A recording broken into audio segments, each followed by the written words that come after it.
Out in the cold, out in the dark, something's lurking at the edge of the park.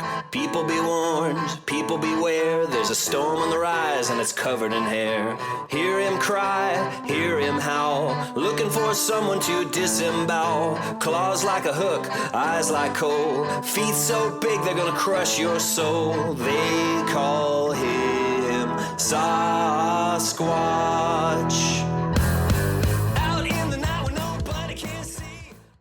This is Yowie Central. Welcome to the show. I'm Sarah. Here at Yowie Central, we explore the latest on Yowie research in Australia. We hear Yowie witness testimonies and we talk to the seriously dedicated researchers out there. And because I've always been fascinated by all sorts of mysterious phenomena, we shimmy down rabbit holes galore.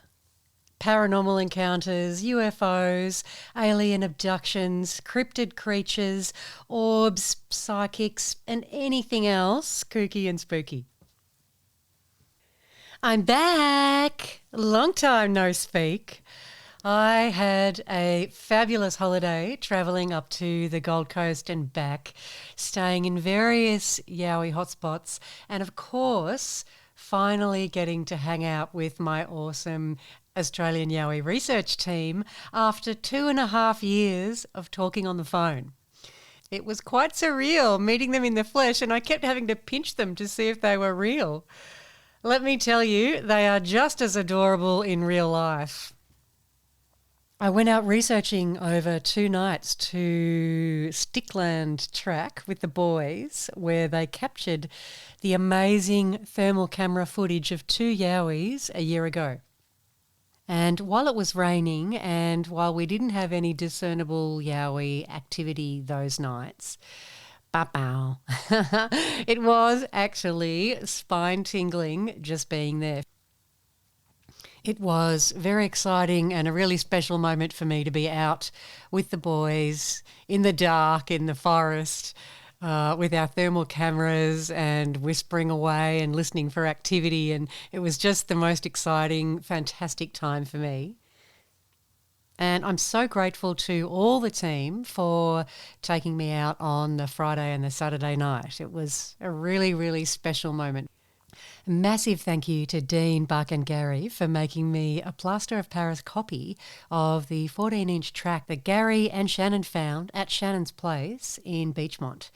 And to Dean for being my Gold Coast hinterland tour guide and taking me to the site of the legendary Witherin Truckee sighting, and to Ormo where he had his terrifying sighting, and basically all over the beautiful mountains that run to the west of the Gold Coast and where there is so much Yowie activity.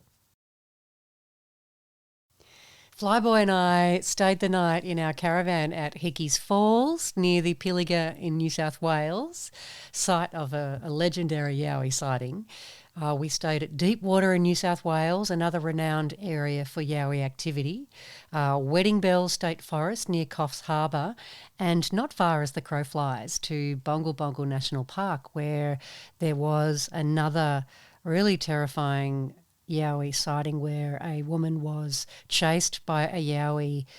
She was driving in her car with her little dog and in the middle of the night, and noticed a Yowie chasing her, starting off on all fours, but then it reared up onto 2 legs, looking in the car window at her while she's driving at 90 kilometres an hour, and then it leaped up over her car and ran off onto the other side.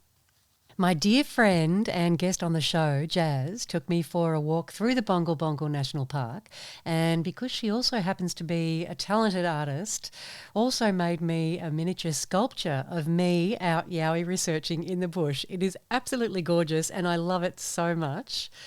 Thank you so much, Jazz. That's really special.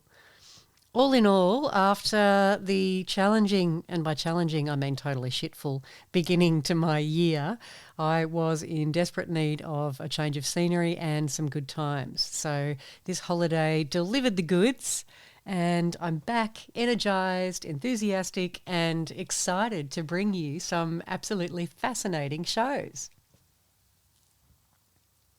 My very special guest today is the legendary Gary Opit. author, naturalist, researcher and educationalist on a broad array of subjects, particularly on cosmology, geology, geography, anthropology, ecology, zoology and botany. He's also a cryptozoologist. He's an Australian wildlife expert and a wildlife talkback radio broadcaster, host of the long-running ABC North Coast local radio show in New South Wales, where he helps people identify any and all wildlife they come across, whether it be from tracks, vocalisations, scat, or photos of the actual critter itself. Gary has long held a fascination for the beings we call Yowies, and also for the little hairy fellas that we sometimes call Junjadi.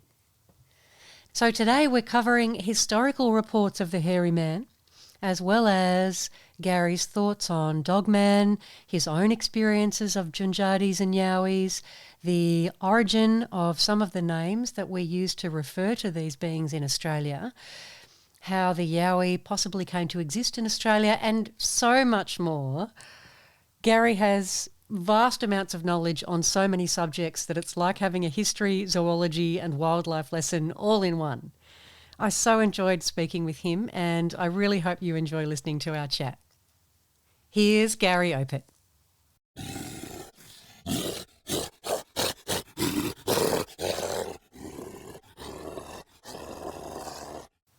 I'd love you to share some of your expertise and research and investigation that you've done over the years with our hairy friends. And I thought my Yowie Central listeners would love to hear some of that incredible breadth of knowledge that you have.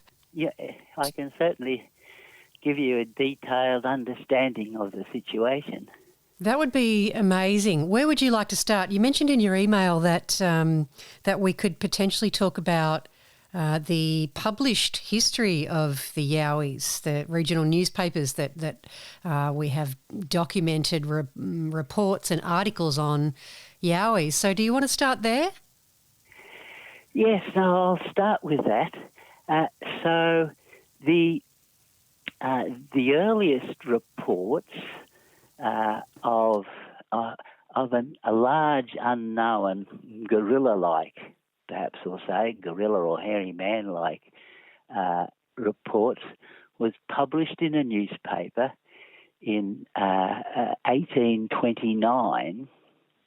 I can actually read you exactly what was written.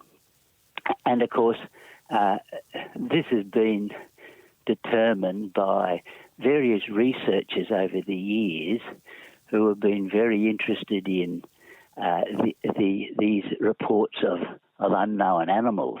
It's a sort of side science almost called cryptozoology. And cryptozoology the name was created by a French zoologist by the name of Bernard Heuvelmans. And he wrote a wonderful book entitled On the Track of Unknown Animals. And that was when I was a teenager, or in my early days. That was a really interesting account of animals around the world that had been reported by indigenous people, but were still unknown to science. And so, of course, the most famous of those, of course, the lake monsters, large animals observed in lakes all over the northern hemisphere, certain particular lakes. Loch Ness Monster is most well known, of course, and but known by other names. Perhaps gigantic eels. No one's been able to really determine what those animals are. But and then, of course, the unknown human-like species covered in hair, and originally scientifically named Homo troglodyte by Linnaeus when he created the zoological classifications of animals on the planet, and it is described as like another species of human, known to live in caves and in forests, and is very large and hairy.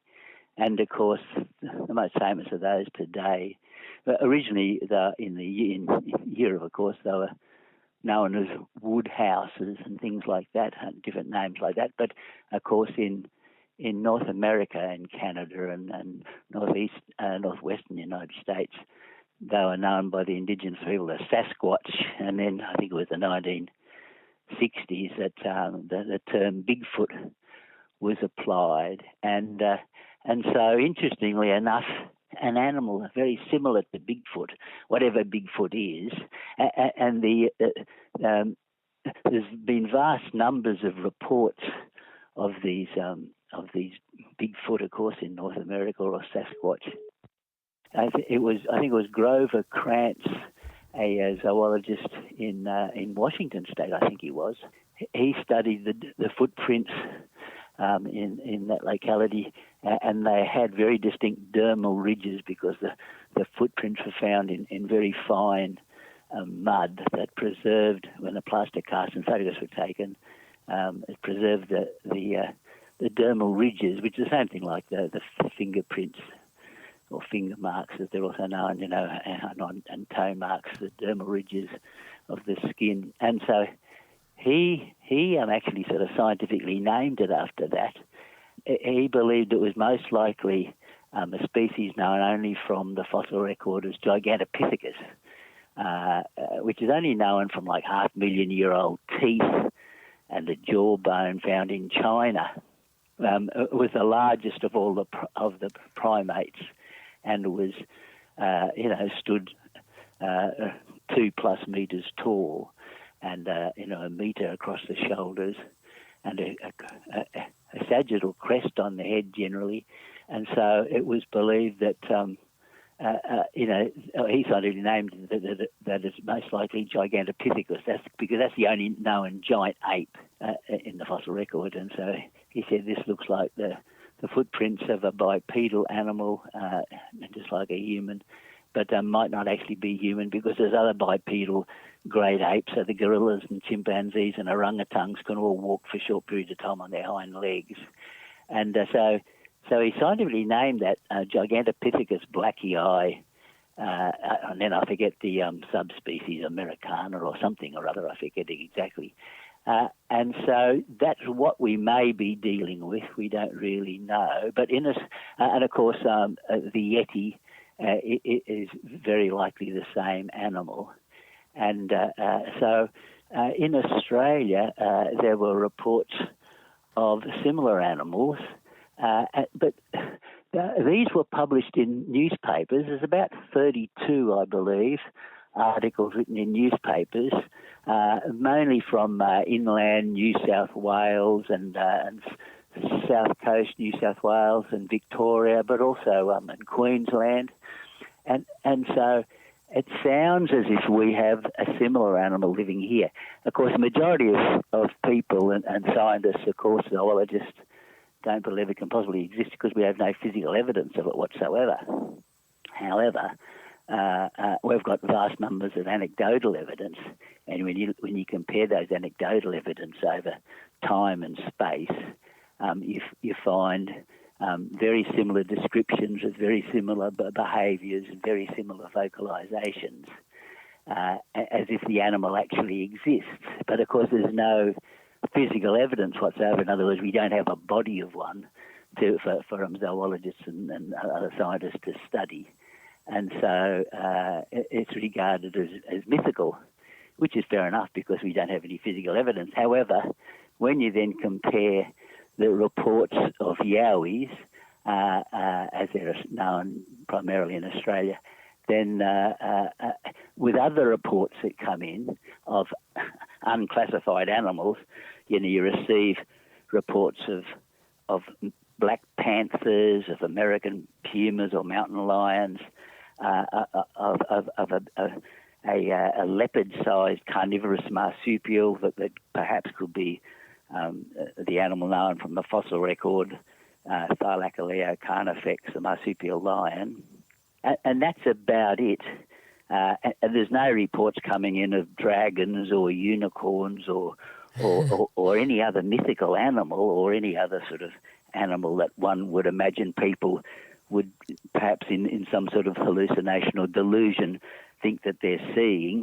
No reports of dragons in the sky or in caves, and no reports of other mythical animals. Only these same animals again, and of course you have to include the known species, the thylacine cynocephalus, the generally known as Tasmanian tiger, and even though it's supposed to have gone extinct by about 1936, that once again there's been hundreds of reports in Tasmania and throughout Australia and the island of New Guinea even, which has always been part of Australia, reports of an animal that fits the description of the thylacine. So we can only come to the conclusion that these anecdotal eyewitness reports refer to very rare animals. All of them are carnivores, in that if they were, any of them were herbivores, like if the Yowie was a real gorilla-like animal and a herbivore, or primarily herbivorous, then we'd know all about it because you'd see the damage from it feeding on vegetation. And, of course, if you're a herbivore, you've got to eat large amounts of food, and then, of course, you'd defecate, so you'd find their scats lying about. But with predators, they're more easily able to conceal themselves because they're all ambush predators, and so they're naturally cryptic animals or hidden animals, like they're not easy to detect in the environment. And they also have very large territories because their territory has to be large enough to include a sustainable population of prey species. And in Australia, that would primarily be, of course, besides feral introduced animals, kangaroos and wallabies and possums and bandicoot koalas, bush rats and quolls and what have you, wombats or whatever. And so you may only have, as it is with, say, Siberian tigers, which are one of the largest carnivores, they have territories of, I think it's something like 200 square kilometres for one family, something like that. Wow, that's huge. Even our spotted tail quoll, I read, and that's our largest known carnivorous marsupial on the Australian mainland, and of course it's generally a reddish brown with white spots, including spots on the tail, hence the name spotted tail quoll, carnivorous marsupial, related to the thylacine, the Tasmanian tiger, and the Tasmanian devil distantly. The spotted tail quoll only needs a territory apparently of 100 square kilometres. That's what I read once. I find that astounding. But anyway, that's that's what apparently has been discovered by researchers into the animal. And I know myself, having been interested in the environment and the identification of plants and animals since I was a child, and always kept my eyes out for spotted tail quoll in particular, because it was one of the more interesting of our native animals, being a carnivore and a rarer animal. I've only encountered it like twice on the Australian mainland after about 50 years of fauna and flora surveys and ecological assessments and what have you. And I encountered it several times in Tasmania during a one and a half year stay, and particularly during a couple of months spent on the Gordon River and Lower Franklin River in 1980, 82, 83. So, a difficult animal to detect, and that's only an animal not much bigger than a cat. So the first report that we have came from a Captain Peter Cunningham, who was a Royal Navy surgeon, and he wrote a book, 2 Years in New South Wales, which was published in 1827. And so Captain Cunningham heard strange cries echoing through the mountains, and the Awabakal Aboriginal people told him that they knew this animal as a putikan. So putikan, P-U-T-T-I-K-A-N, putikan is the original name for the Yowie. And they described it as a fearsome animal that resembled a tall man with a hairy body and a long mail, and very tough skin so that spears would not pierce it, and that it roamed by night. It was nocturnal, but they kept this animal away from them, but with the use of fire. And years later, I talked to an Aboriginal elder, many years later from when that was printed, obviously, who described the initiation that he went through and encounters with the animal. They, of course, knew it as a different name because it was in southern New South Wales.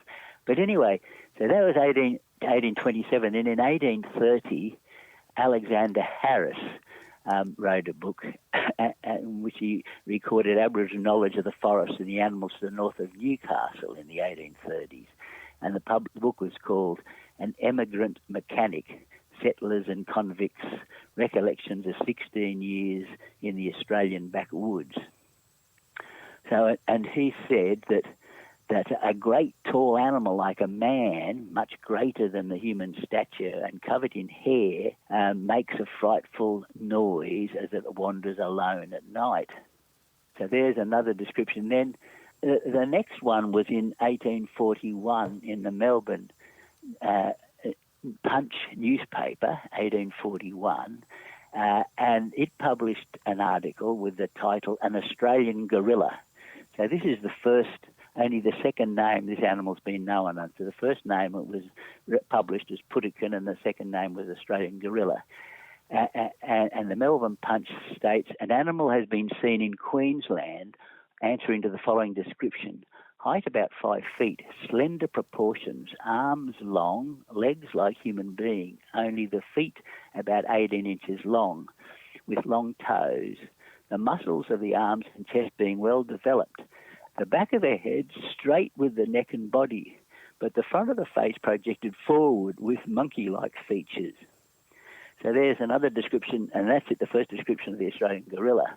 And, of course, the majority of the population having almost no interest in the natural environment and being entirely involved with, of course, raising families and trying to make a living, have almost no knowledge that this animal has been described again and again. And so then the next report was 1842 in the Australian New Zealand Monthly magazine, which said that the natives of Australia believed in a very large animal with an ape-like appearance. And the article in the magazine stated there has long been amongst Australian naturalists a contested point as to whether or not an animal as the Yahoo existed. So that's the third name now for what the animal we now refer to as the Yowie, the Yahoo. And now the Yahoo was described in Gulliver's Travels in his fictitious book about a survivor from a shipwreck who was cast ashore on an island, which was actually Kangaroo Island by the longitude and latitude that the book describes, Kangaroo Island. And they described the survivor of this expedition of this shipwreck discovered big, hairy, human-like animals that were known as Yahoos. But of course, most of the book is obviously fictional with giants and little people and what have you. It's just interesting. But being a popularly read book at the time, when the British people began describing encounters with a big, uncouth, sort of hairy, human-like individual, then the name Yahoo immediately came to mind. Then the next report was in 1844 by Mrs. Charles Meredith, and she wrote in a book, Notes and Sketches of New South Wales during a residence in the colony from 1839 till 1844. The Yahoo lives in the tops of the steepest and rockiest mountains, which are totally inaccessible to all human beings. So that's one of the most interesting reports now. And once again, it's known as the Yahoo, and it's now. I've seen all of the reports, or some of them describe the animal living in mountain forest, and you would imagine from the makeup of the animal, the morphology or physical features of an animal tells you exactly how it lives. So obviously, if it's a streamlined animal like a dolphin, it lives in the sea. And if it's a long-necked animal like a giraffe, the body shape shows you that it feeds on on leaves and the tops of trees, hence a long neck, etc. And all the animals, you need to look at their feature and tell you instantly if they're herbivore or carnivore and whether they live in deserts or plains or forests or in trees or whatever. So this very large, powerfully built animal wouldn't need to be so large if it was, say, living on the seashores or living in flat lands or something or other, because the body shape and plan, the morphology, shows that this is like an escarpment-dwelling animal, an animal that's taken advantage of an environment that is inaccessible to most of the other animals. You can have treetop animals like possums and koalas living on steep cliff sides and other arboreal animals. But for terrestrial animals, besides little paddy melons and bush rats and snakes and various things, lizards, there's very few animals, rock wallabies, of course, but they're more in open, rocky, inaccessible mountains because they need to feed on grass. So it seems like the animal primarily lives on escarpments, and that's where the majority of the animals would be. And of course, the animals that we encounter these days have actually moved down from the escarpments, it would appear from the reports, because, for instance, the Bundjalung people in the land of which I live in northeastern New South Wales, they have Dreamtime stories, in other words, historical accounts carried by mouth for the vast periods of time, and they talk about a great battle where these the hairy forest giant human-like creatures increased in numbers and drove the Aboriginal people, the indigenous people. Well, of course, the Yowies could be regarded also as indigenous people, but anyway, drove Homo sapiens, our species, back away from the mountains and into the countryside, and that then a couple of cultural heroes led a campaign to drive these animals, and sometimes described as Charawara. Different language groups have different names for them, back into the mountains. So once again, there we have the Yahoo or Putukan or Australian gorilla living in the mountains in land that is totally inaccessible to all human beings.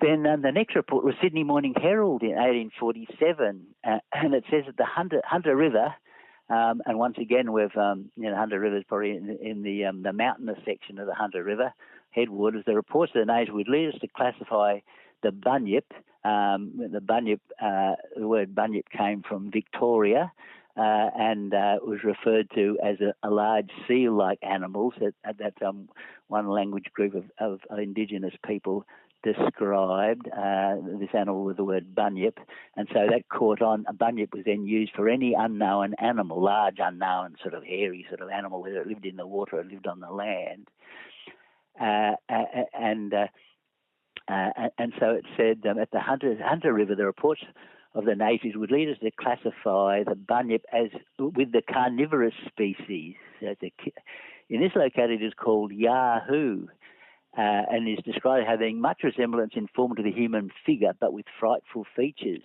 So there we have, in this 1847 Sydney Morning Herald article, a statement that the Yahoo is actually the name from the people of the Hunter River. Now, whether that's correct or not, or simply the people there have adopted English speech and customs and what have you to a degree, and we're now using the same word when they talk to British people, as the British people, would say to them, "Have you ever seen a Yahoo?" And their real name probably Putukan. So that's interesting. Then the next report, 1848, from the Angus newspaper in Victoria, of a huge humanoid swimming in the Umarala River. And that the people of the Lower Murray River also knew of an ape-like creature that had been seen swimming in the river, and their name for it was Mullawonk. So Mullawonk then is the next name for this animal, Mullawonk.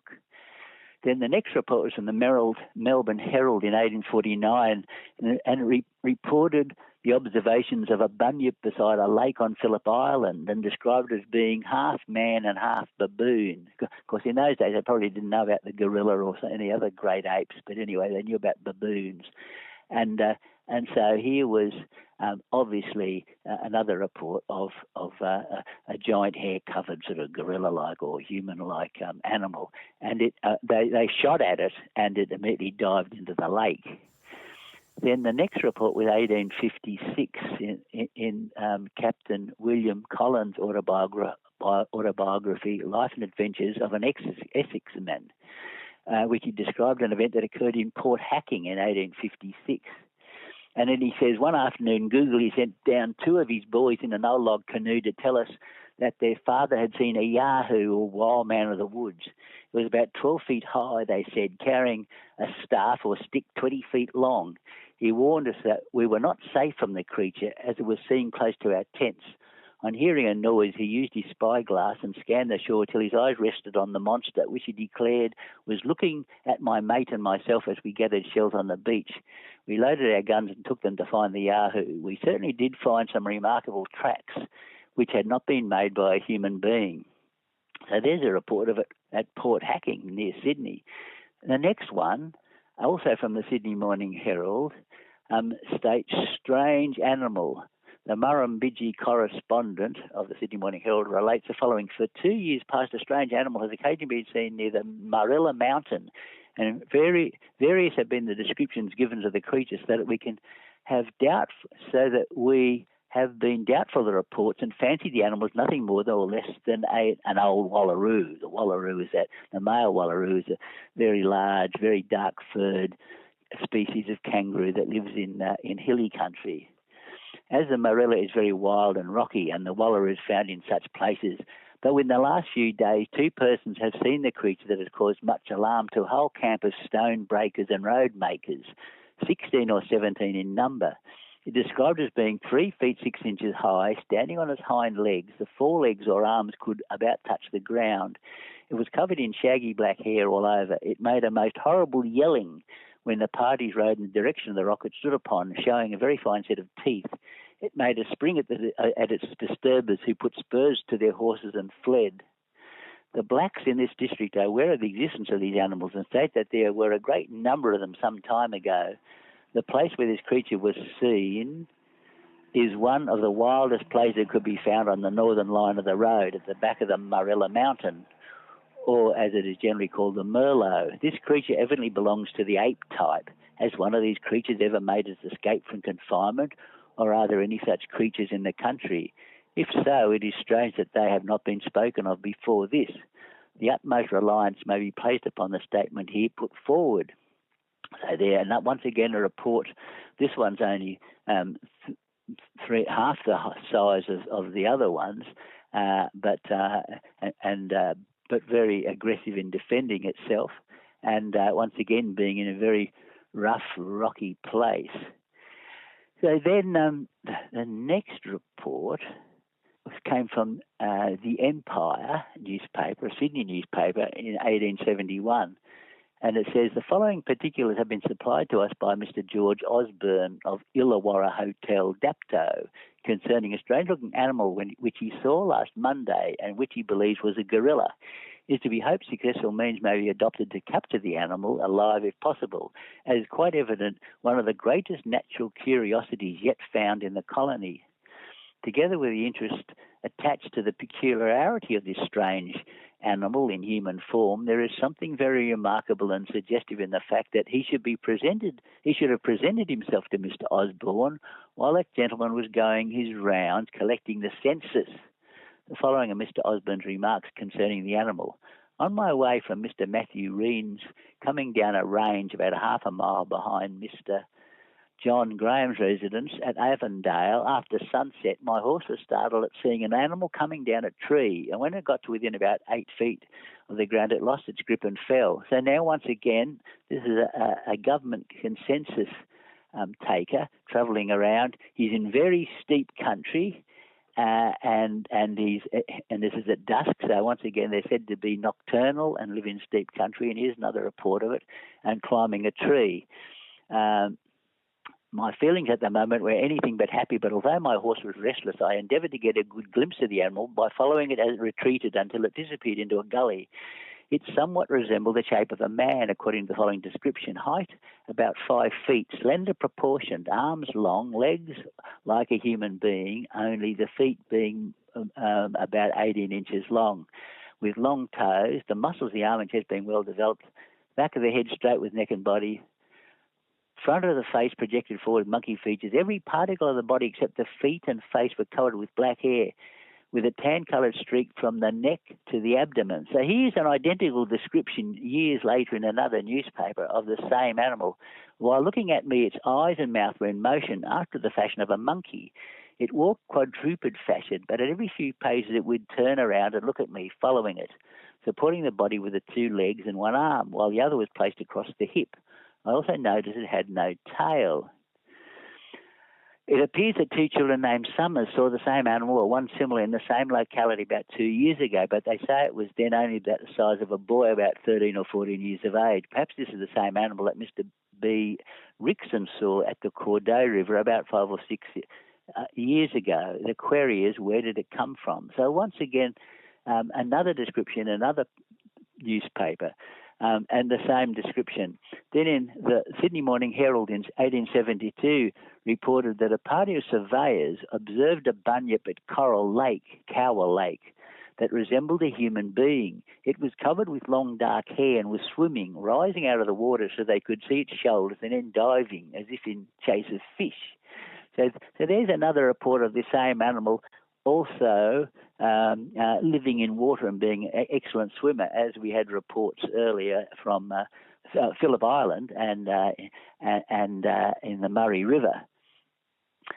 Okay, so then the next report was from the Grenfell Record and Lachlan District Advertiser in 1876, and that was also picked up by the Herald in 1877, entitled "Discovery of a Live Yahoo." The Milbourne Creek correspondent in the Evening News, under date November 11, writes as follows: "Who has not heard from the earliest settlement of the colony the blacks speaking of some unearthly animal or inhuman creature that inhabited some parts of the wildest, inaccessible, rugged, and sequestered haunts of rocky mountains and gorges in the colony, namely the Yahoo or Devil or hairy man of the woods, which to this day they stand in fearful awe and terror of. I, for one, sympathise with the superstitions or Aboriginal sayings of these wild and unsophisticated denizens of the Australian bush, that their Aboriginal tradition of such unearthly mongrels or monsters have and do now exist, though so rare and not as yet often seen or believed in by white men." So once again, another really excellent newspaper report, and that's the first time we hear of it being called Devil and also Hairy Man of the Woods, but also, of course, the Yahoo. And once again, it says that the animal inhabits the wildest, inaccessible, rugged haunts of rocky mountains and gorges. So it's not an animal of the flats. And as he said, who has not heard from the earliest settlement of the colony, the indigenous people speaking of the animal, and how white men don't believe in it because most of them are living in cities and on farms. Then he continues, 14 days ago, not more than 10 miles from here, towards the head of the Lachlan River on Coolumba Station, in one of the most secluded and melancholy-looking spots imaginable, imperceptibly a terror of awe creeps over everyone that has to pass through this far and wide-known gorge or death chasm of the river. Well, a lad of the name of Porter was shepherding a flock of sheep near the dismal rocky bridge or gorge, as so-called an inhuman, unearthly-looking being was seen by the lad coming directly towards him from the high, rugged and precipitous rocks. The dogs, on observing such an unknown monster, would not attack, but became timid and crouched around the lad's legs, who became horror-struck with fear. He left the sheep to their fate and ran together with his collies for home. On relating the inhuman sight he had seen, which was not credited by the father and others at home, they, however, at last mustered courage and went to the exact place described, but could not find or see anything of the animal. On Saturday last, however, a fishing party of young men and women went to the Rocky Bridge waterhole for a night's sport. So this is the same place. These waterholes are famed far and near for quality and quantity of fish. It is customary for those bent for good sport to remain for the night, and as a matter of course, a large fire is made. On the evening of this memorable day, 2 hours before sundown, the young men and some of the women went to set their lines, leaving one of their young friends to boil the billy and prepare supper. While engaged, the young woman was suddenly startled by observing a man who, as she naturally imagined at first sight, was one of their party coming towards the fire. But on walking closer, discovered the appearance to be unsightly and inhuman, bearing in every way the shape of a man with a big red face, hands and legs covered with long shaggy hair. From fright she became almost spellbound, screamed and screeched, but unable to run. The men, on hearing such unearthly cries, left their fishing lines and ran towards their comrade. On reaching the fire, the monster, the cause of the alarm, was only distant some 50 yards. On their appearing, it stood for a minute or two and turned away and made for the rocks. 2 of the men armed themselves with a tomahawk and cudgel and followed this extraordinary phenomenon of nature for a short distance up the rocky and rugged mountain, when suddenly it turned around and stood viewing the men as they were approaching. They also halted, being then about 60 yards from the object of terror, commanding a full view of his whole shape and make, which resembled that of a big slovenly man. The head was covered with dark grizzled hair, the face with shaggy darkish hair, the back and belly and down the legs covered with a hair of a lighter hue. This devil, or whatever it may be called, doubled round and hurriedly made back towards the woman and the fire again. On seeing him coming, a fearful commotion among the females and a kind of supernatural terror among the men took place. In the meantime, before their reaching the camp, it sidled away towards the inaccessible Rocky Mount. Once again, see, inaccessible Rocky Mount. The names of 2 men who witnessed and took part in the scene are Porter and Dunn, well-known settlers on the Abercrombie and Lachlan rivers. Mr. Lanes, another settler of the Lachlan, has informed me the other day that the neighbours all around organised a party to go in search of the human monster and hunt him down, dead or alive. It is not many weeks ago that I recorded the remains of a similar animal or creature being found in the Walla Walla scrub. It is well known to the old settlers the last 30-odd years that the blacks will never camp within a mile of this death-like chasm of the Lachlan, though they come long distance every year to fish in the adjoining waterholes, but leave before sundown to camp miles away. Whether this be the black man, charitable Yahoo, devil, or what the white men call hairy man of the woods, time and hope will now shortly tell. So they even found a body of the animal. But of course, remember, these are settlers and discovering new lands and talking with the Aboriginal people and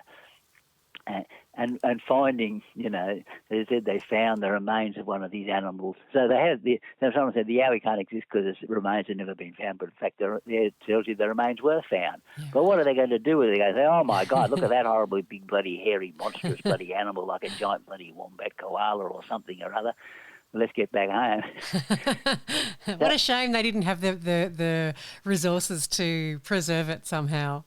Well, no, I mean, you find a dead animal rotting away that looks like a big hairy something or other, obviously not a person, and you just find a big hairy thing, and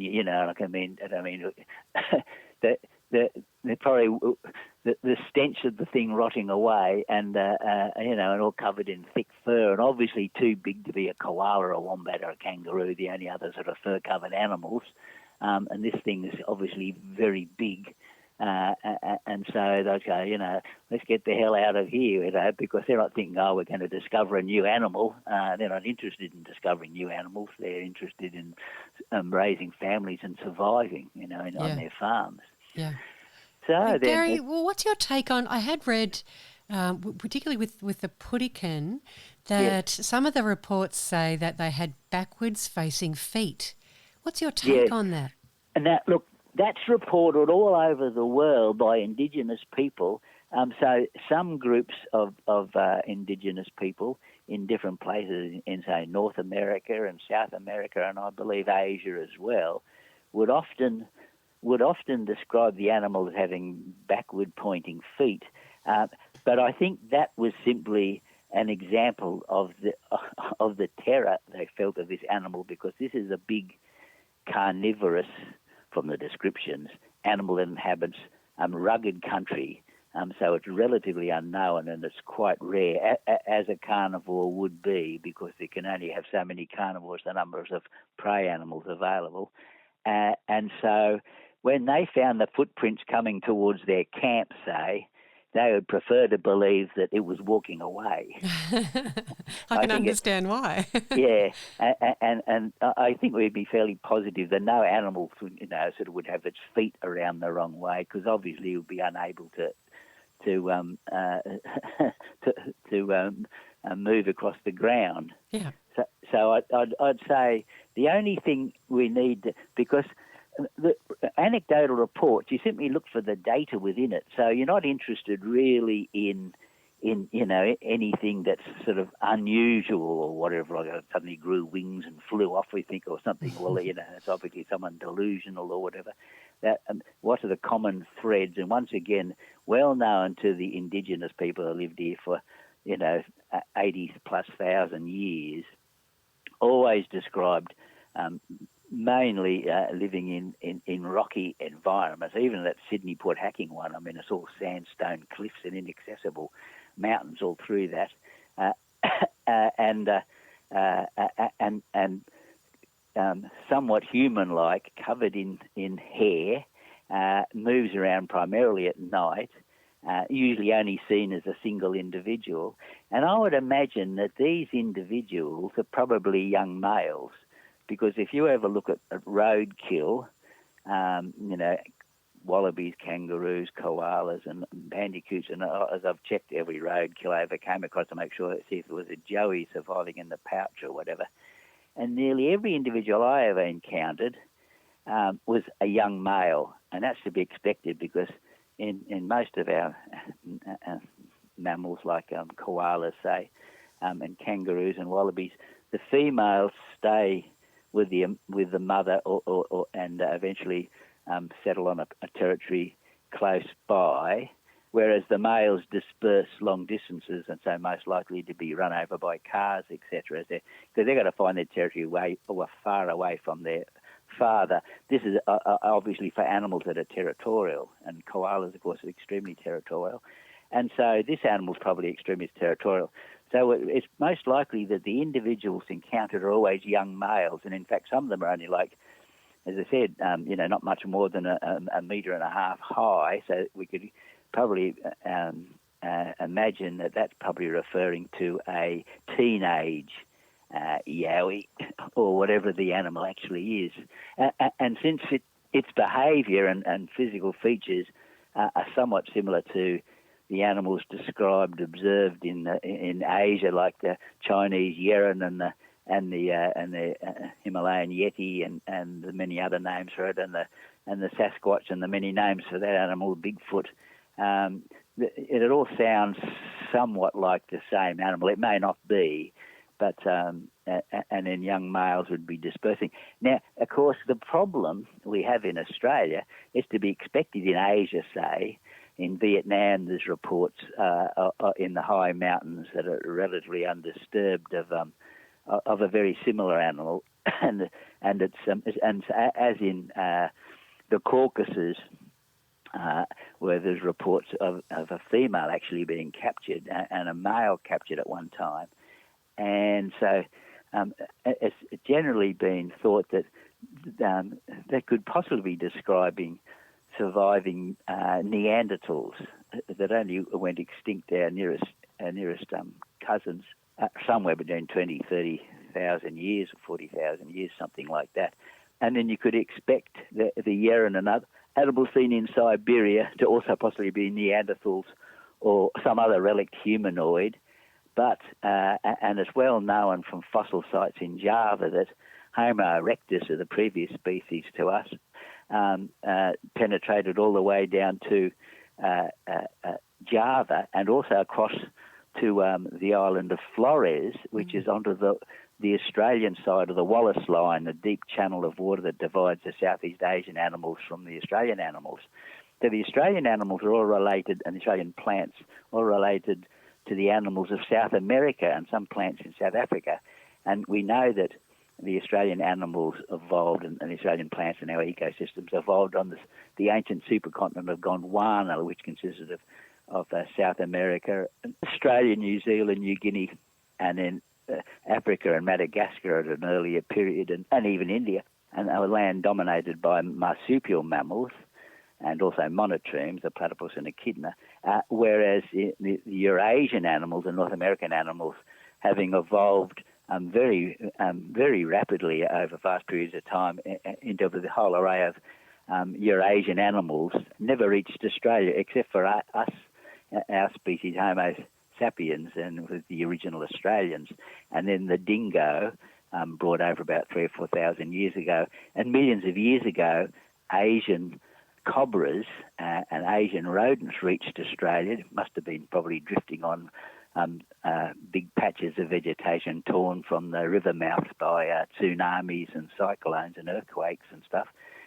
and arrived on the Australian north coast because we've got a whole array of native rodents and all of our venomous snakes. In fact, all of our snakes are all descended from Asian animals, but very few Asian animals, except for rats, no large Asian animal got across except for people and then eventually dingoes. So that's why Australia doesn't have elephants and rhinos and deer and monkeys and squirrels, all of the Asian animals, cats. We have these unique ancient Gondwana land animals.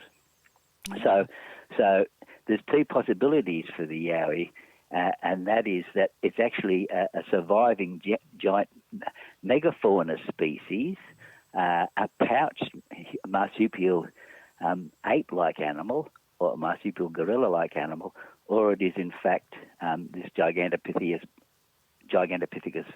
blackii that was known to have been the largest primate in Asia and Southeast Asia, and is now known to be related to the orangutan. So it was basically a giant orangutan-like animal, and one would expect that it was herbivorous, but perhaps it was entirely carnivorous. I don't really know. But it's often regarded, Gigantopithecus, as like a giant panda eating bamboo, but we don't really know.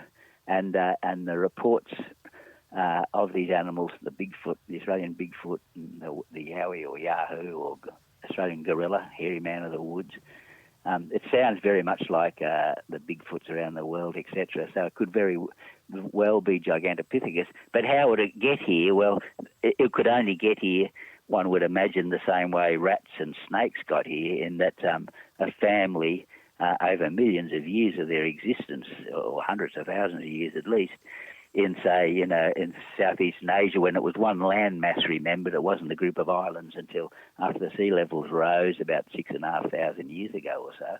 One big land mass covered in rainforests and savannas, so a huge chunk of a river mouth containing rainforest swept out the sea by a tsunami, as occurred with people, from Sumatra in the Boxing Day tsunami that hit the west coast of Southeast Asia, and of course the east coast of India. If such a thing occurred, and over hundreds of thousands of years, there would be a possibility of such a thing happening eventually, and then floating out to sea, 80 to 100 kilometre or more, especially when during the ice age was happening, and so the sea levels were much lower, and so it only had to drift about 80 kilometres, I believe, from Southeast Asia to the Northern Territory beaches. It would come ashore, and you can imagine a species of giant ape-like creatures marooned on a big raft of rainforest logs, trees, surviving over many days, feeding on all the other animals that had been stranded in this huge pile of debris, and then surviving long enough to hit the Australian mainland and then move off into the forests. So that's the two possibilities. And both possibilities are possible because there's been descriptions of the animal as having a pouch and a young in its pouch on the abdomen that looked like a little black person, a black-furred joey, or looked like a monkey or something in the pouch of the female.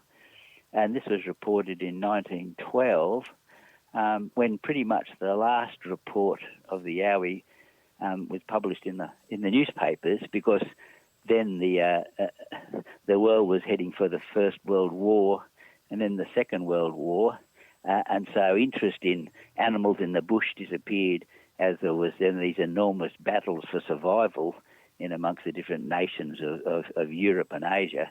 And so naturally no one's interested in someone seeing something big and scary in the bush. And so it wasn't until the 1970s that I met Rex and Heather Gilroy from Katoomba, who had set up a little natural history museum on Mount Victoria, and I visited the museum. And being a naturalist myself, I was particularly interested in his display. And Rex had been the head of the entomology division of the Royal Zoological Society of New South Wales, of which I've been a member for 45 years. And so they'd have meetings in the Australian Museum, and Rex, he wasn't a scientist, but I mean, obviously the society's open to anybody who's interested in the environment and animals in particular. And so being interested in entomology, he was the head of that little entomology group, and came down from the Katoomba, caught the train down and gave talks on the insects and showed pictures or brought specimens, one should imagine. And so an amateur entomologist, he created a wonderful display of insects, and with butterflies and beetles and the full array of insects, and all scientifically named and identified, and also geology, anything that he could pick up that he would think and make a bit of a living, and displaying his the result of his passion for the natural environment. And so he told me that what began happening, people visiting his museum would ask him for identifications of animals that they'd seen, and he would give them, he'd tell them what kind of animal they'd seen. And he began to receive lots of reports of a big hairy-like animal, which intrigued him. And so he's studied the research, and because he was very interested in books and reading about the indigenous people and about the history of the Blue Mountains and other places. And he discovered that an anthropologist had written a scientific paper on the language of the people in the Bathurst district, and in that paper, he describes that the indigenous people fear a very large, hairy, almost human-like animal that lives in rocky country as the Yowie or Yahweh. And so Rex and Heather Gilroy, they found this, and that they finally thought, oh my God, here's a name for this animal that's been so often reported to us. And so eventually they got very interested in cryptozoology, and they actually wrote to Bernard Heuvelmans, the French zoologist, had started this sort of science of cryptozoology. And it's not a pseudoscience, but it's only like a side science, because it's just looking for, it's just looking for to try to work out the identity of animals that people have described, though, which there's no evidence for them, like physical evidence, like bodies and skeletons and teeth and what have you. So he then began publicising the name Yowie simply by describing what he had encountered. He actually encountered one himself. He described seeing an animal in the Gross Valley, I think it's called, Jameson Valley, I've forgotten. But anyway, Jameson, I think. But anyway, the valley directly east of Katoomba in the Blue Mountains, where the wonderful Scenic Railway runs down the cliffside, a famous tourist attraction. And on the walk to Ruin Castle, which is an outcrop halfway from the Katoomba start off to Mount Solitaire, or Mount Solitary, I think it's called.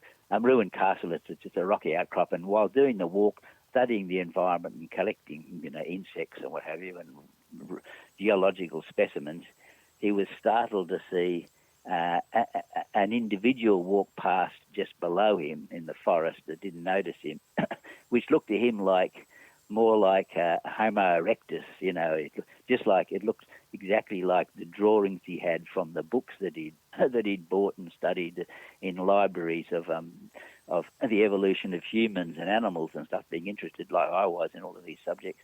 So I found him like as a kindred soul. He had collected all these wonderful reports, and he was responsible for, or they were responsible for, the name Yowie being used. So it's entirely due to Rex and Heather Gilroy that we really know about the Yowie. They started it all, and they had this wonderful cryptozoology museum, the only one that's existed in Australia, at Echo Point in Katoomba, which I spent a lot of time at in 1981.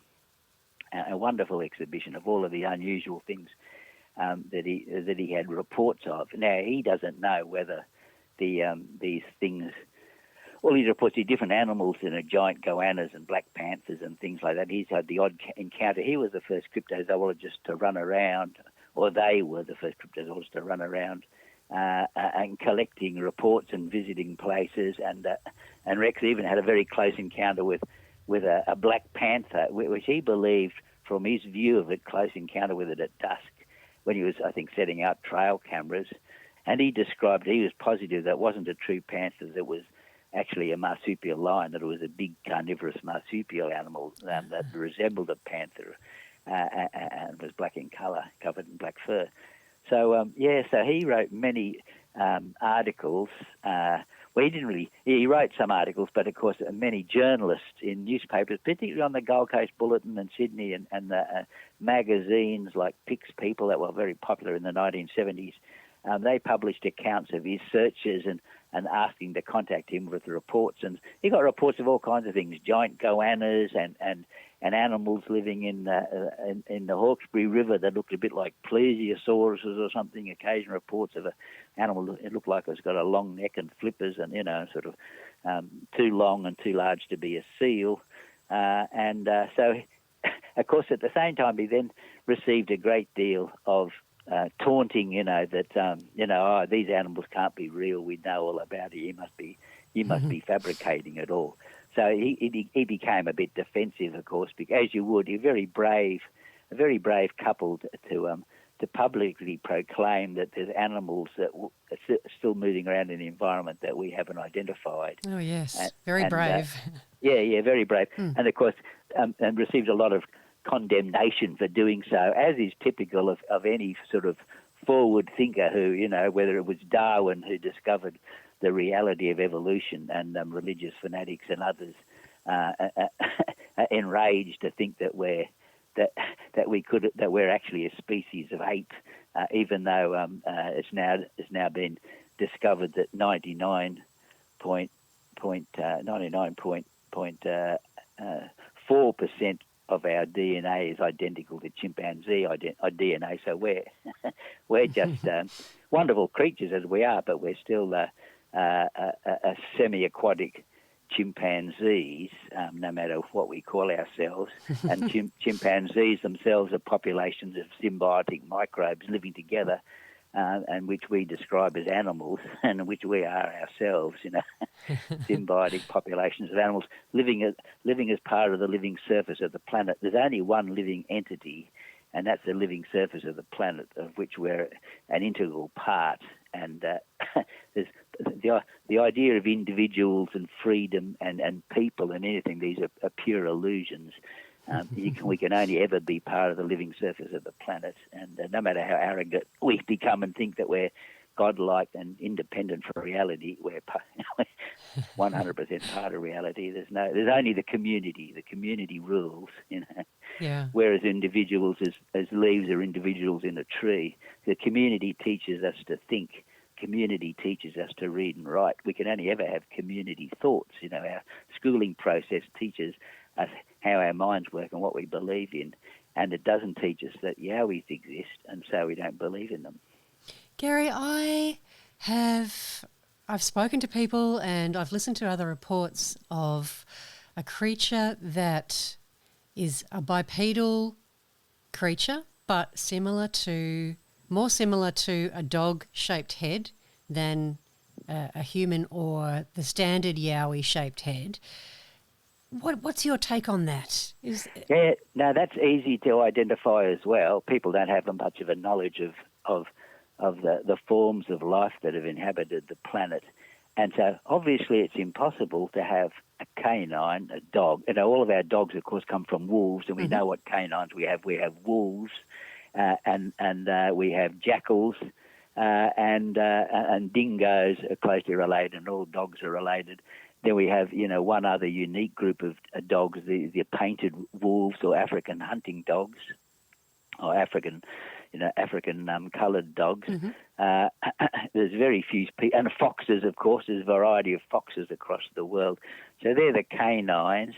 It's highly unlikely that any canine would evolve to have a very primate-shaped morphology, primate-shaped body. So it's probably not a bipedal canine. However, anything's possible because you would hardly, only a couple of hundred years ago they found the platypus was completely impossible. There's no chance of a third mammal with a duck-like beak and poisonous spurs on its leg and laying eggs and being a possibility. And of course it was and is, and they swim around in our rivers and well known and loved by Aussies. So anything's possible because you just look at the array of animals that existed. However, it's more likely that it's best to try to identify anything. You simply go to what looks most familiar. And what looks most familiar to what's generally now known as the Dogman is the baboon. Because you look at a baboon, if you see a baboon standing up on its hind legs, it's a perfect Dogman, It's got the head of a dog and the body of an ape. But, of course, it's not a dog. It's simply the head. The head shows you what kind of what the animal feeds on, obviously. So if it has a dog-like head, you can be positive that it's not a herbivore. Otherwise, it would have a kangaroo-like head, say. So it's known in the African fossil record that there was a species of giant baboon, and I don't know much about this giant baboon. However, they definitely existed, and perhaps these giant baboons are what the dogmen are that have been reported. Now I'm not one to involve myself in belief systems. It has to be this or it has to be that. And the majority of people, the culture that they were brought up in demands that they believe every word that they've been taught and to believe that there can be nothing beyond that, which is why there's so much warfare and what have you, because obviously if you're raised in the Middle East, you're more likely to believe in Muhammad Yes. and those cultural beliefs of Islam. And if you're raised in England, especially 100, 200 years ago, you're more likely to believe in the belief of the Christians. And the Judeans, of course, have their own earlier beliefs. And then, of course, you have the beliefs of the rest of the people across the planet. And so most people have very rigid outlooks on life, of course, and you have to behave in this way, and you have to think in this way, and you cannot possibly believe in anything that you weren't already taught. But of course, these days, the population, especially the younger generation, they're because the populations have now mixed in places like the North America and Australia and South America and many other countries. We realise that everyone has these cultural beliefs, but we've gone beyond those to discover that there's actually a commonsensical understanding of reality, which is generally referred to as science, and that everything is evolving and changing. A lot of people frightened of the word evolution, but the evolution is simply change. And see, most people there are frightened of change, but change continues to happen. And they try to cling on to, I wanted things to be like when I was a child, when they first understood the world. But everything's moved on dramatically, and so people have a more, especially in Australia, more scientific understanding of reality. So you can then say, well, these dogmen, they most resemble giant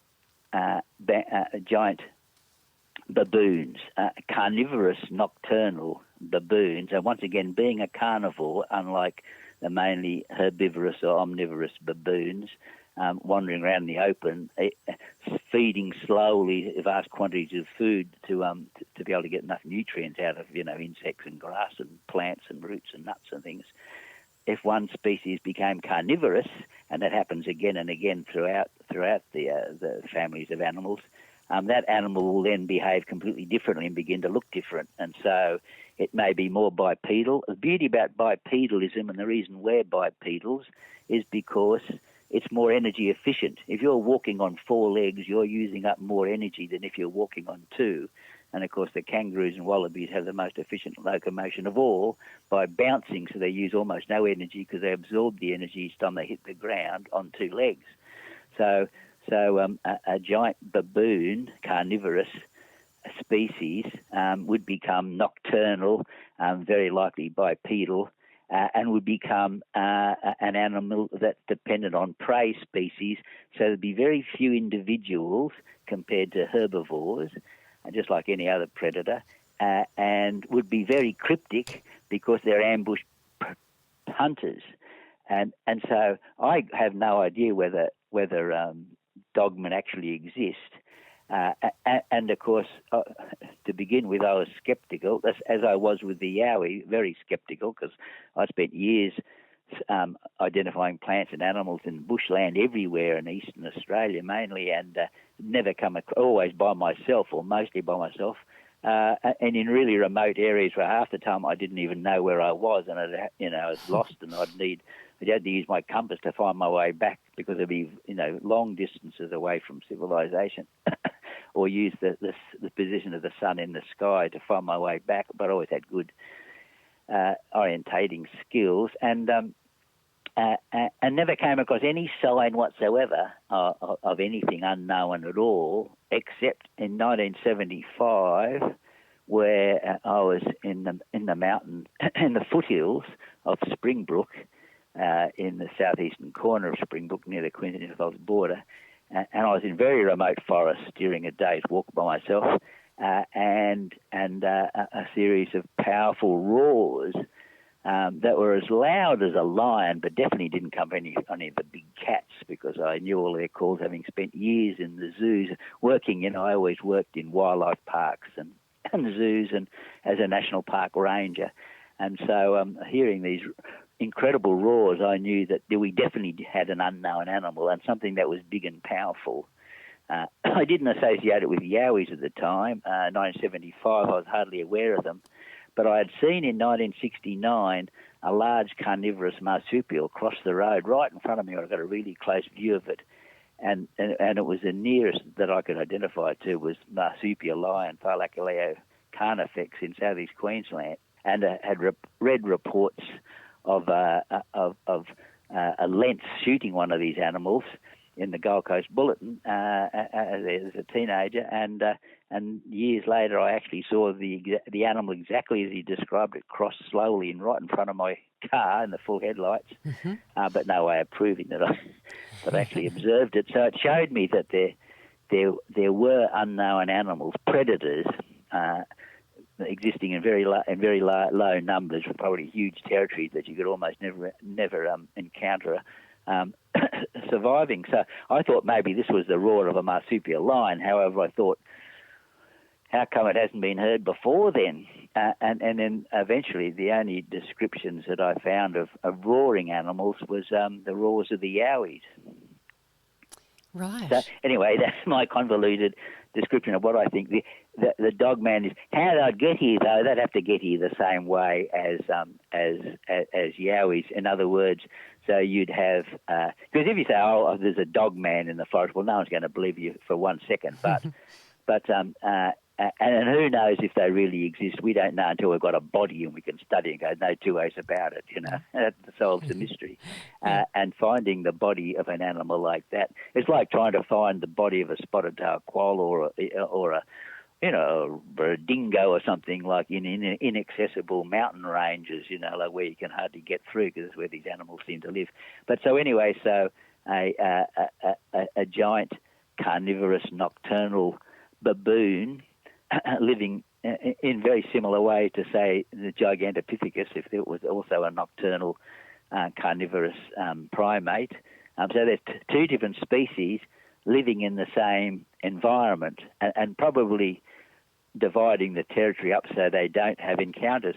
However, my brother, who lives in Limpenwood, in Upper Limpenwood, in northeast New South Wales, behind Murwillumbah, he's a great experience, like myself, in the natural environment. And he reported to me of hearing what sounded like a massive fight between two groups of animals that had different voices, like different vocalizations, and they were banging rocks together. Like his house sits on the edge of the rainforest, and a couple of 100 meters downslope to the south is undisturbed rainforest and a creek, Finch's Creek, running through the.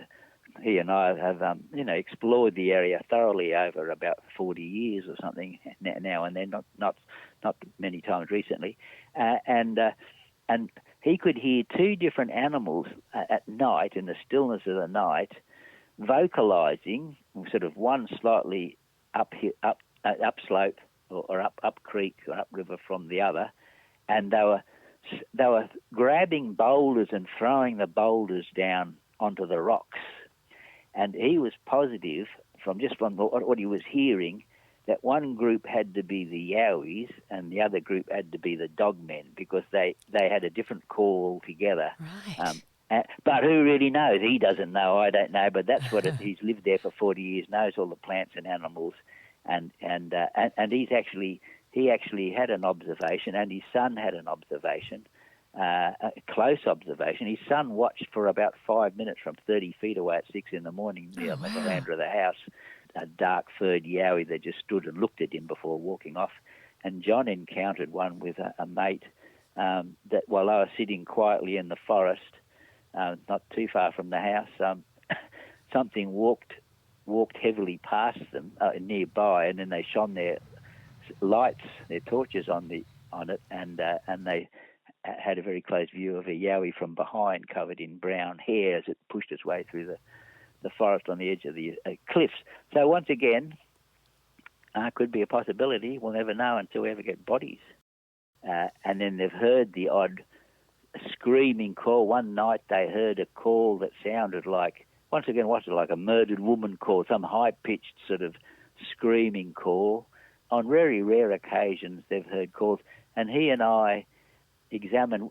He's heard very bizarre howling like calls, nothing like a dingo, and I've heard the bellowing of cattle coming up to his property from coming up along the steep creek, Finch's Creek, and the sound from the cattle bellowing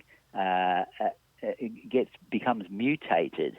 But it's still, you can still tell it's from cattle, even though the sound is changed by it echoing up the valley. It can travel quite well on still nights. It has, calls of flying foxes and roosters can travel kilometres uphill with the sound on very quiet nights. It's quite remarkable how it travels, the sound, but you can identify it instantly. So he heard these very bizarre howling-like noises that were definitely and that were coming from the rainforest from upstream. So he and I went and within the next 3 or 4 days, had a look, and we did find what looked like impressions of a big human foot-like thing just in the leaf mould. I couldn't be 100% sure. However, I photographed a very interesting feature that I'd found before, and that was of an animal that had been eating longhorned or longicorn beetle larvae that live in timber, and had used elongated nails to tear the larvae from its burrows, and with no use of beak or claws or anything, or biting or whatever, because we do have other animals that feed on such insects, such as yellowtail black cockatoos, and also gliding possums. But this didn't look, and this is under the rainforest canopy. It's only a couple of metres above ground, and I found a similar situation when I was taken by a couple of researchers up to the Gymna State Forest. This is like 20 years ago now or something, and we found in about 500 green wattle trees. So they're the small undergrowth wattles, Acacia ororites from memory, and in every one of these trees, some animal had been predating on these wood-boring grubs, and there was it was always like low to the ground and very efficiently done. You could see where several centimetres of the bark and then the wood had been torn straight down with impressions of what like thumbnails or fingernails around the burrow of the wood-boring grub, as if it had been putting its fingernails in and maybe listening very carefully, and then it would very efficiently just tear down thin strips till it exposed the burrow, which might be, say, a centimetre into the wood, and then it didn't damage as soon as it exposed a bit of the burrow of these wood-boring grubs, they must use its fingernail to hook the grubs out, and that was just beautifully done, and every small wattle tree had a wood-boring grub extracted from it, only one from every tree, and always about the same height, about a metre above the ground primarily. Yeah, so very interesting. I couldn't imagine what did that unless it was some kind of yowie-like animal. Yeah, I'm not quite sure. Exactly.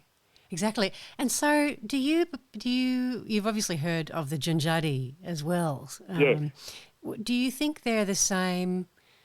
No, I think that's a separate, because I believe that the indigenous original Australians know exactly what's in the bush, and to disagree with them is a lack of respect. It's be the same thing as disagreeing with your teachers at school or what have you, or trying to teach you about whatever reality or whatever, and you disagreeing. Oh, no, that can't be possible, sort of thing. I'm going to believe different to what you tell me or whatever.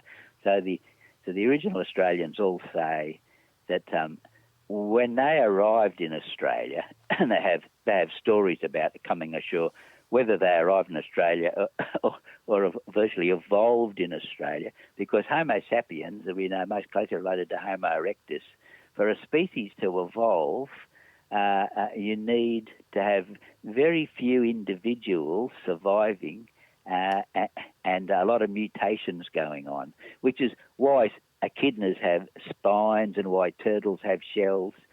They only grow such features. They don't develop their shapes for us of reasons of survival. And particularly once so if you've got a new predator starts feeding on a platypus-like animal, say the echidna, which covered in normal hair, a new predator arrives or evolves and begins feeding on it and eats them almost into extinction, and you've got such a restricted gene pool that the offspring have more and more unusual mutations, and if any of those mutations are positive, like slightly spinier hair, so more likely to get away from the predator, eventually you end up with spiny echidnas or with tortoises that have a flattened backbone and sternum, creating a bony case that makes it very difficult for anything to eat them, and so the great success of the sea turtles and the tortoises on land. In this area, they call them Nimbinji or Jimbin, and depending on the names vary slightly between different Bunjalung families, and so the town of Nimbin is named after the Nimbinj or the Nimbinji. Right. Yes, and I used to be working in the national parks decades ago, and I've always been very interested in the true Australians and the true Australian culture. Like, English is a feral language. Our religions, European religions, they're feral religions. We're feral because we didn't originate here. We came here and we've multiplied and overrun the place, just like foxes and rabbits and cane toads. Yeah. I'm not equating humans with cane toads, of course, but some of them could possibly be equated. and that we must respect the original people as you'd go if you go to the Middle East. You have to respect the people that live there. You go to Europe or America, well, you've got to respect the local people, and whatever they say goes, because you're an immigrant or you're a or a visitor or something. You should respect whatever the locals are doing and saying, whatever. And so the true Australians are saying, yeah. Now, we always had two species and that they're protectors of the bush. They didn't refer to them as species, of course, because that's a more recent European comprehension of dividing animals and plants into different groups. But very useful. That's the whole zoological nomenclature. The whole classification is by Linnaeus, who first, the scientist who first thought up this modern way of identifying the animals and plants that make up the living surface of the planet. So they say the two species, and they have different names for them, and they say once again with their different words in southeastern Queensland. I'm just trying to remember the name that's used there. The Yurugir people, from memory. Is it Yurugir? Anyway, no, Yurugir. So they say that the Yowie, that they have a different word for it, lives on the escarpments once again, and is a very large, strongly built, hairy animal. But another species lives primarily at the base of such environments. In other words, they've divided up the habitat, as is normal amongst animals, and they refer to it as a Junjuri, one of their terms for it. These Junjuri, or Nimbinjis as they're called here, are about the size of a chimpanzee. And I was talking to a national park ranger recently, a Bunjalung man, and he described how there have been encounters. They know the animal quite well, and they regard them as protectors of the bush. They're not easy to see or encounter, but they're only about a metre tall, but otherwise look, very much like a small person or like a very upright chimpanzee.